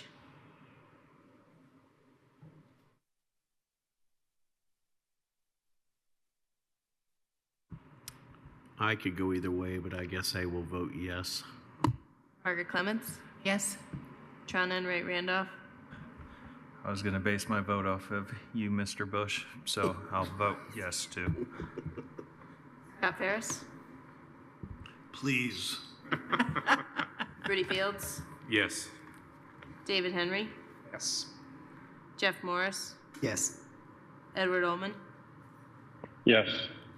Okay, the motion is approved 8-0. I would like to ask of my colleagues here on the Plan Commission that we get our thoughts organized and that we present them succinctly at our administrative meeting at the beginning of May, so that we can get the county's Plan Commission business done.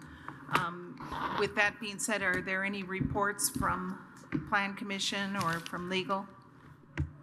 No, I just want to mention for the public that's still online, that means all remaining items will be on the May 6th Plan Commission Administrative Meeting agenda. We apologize for not getting to them all, but we will be in touch and make sure that you get that information about the meeting.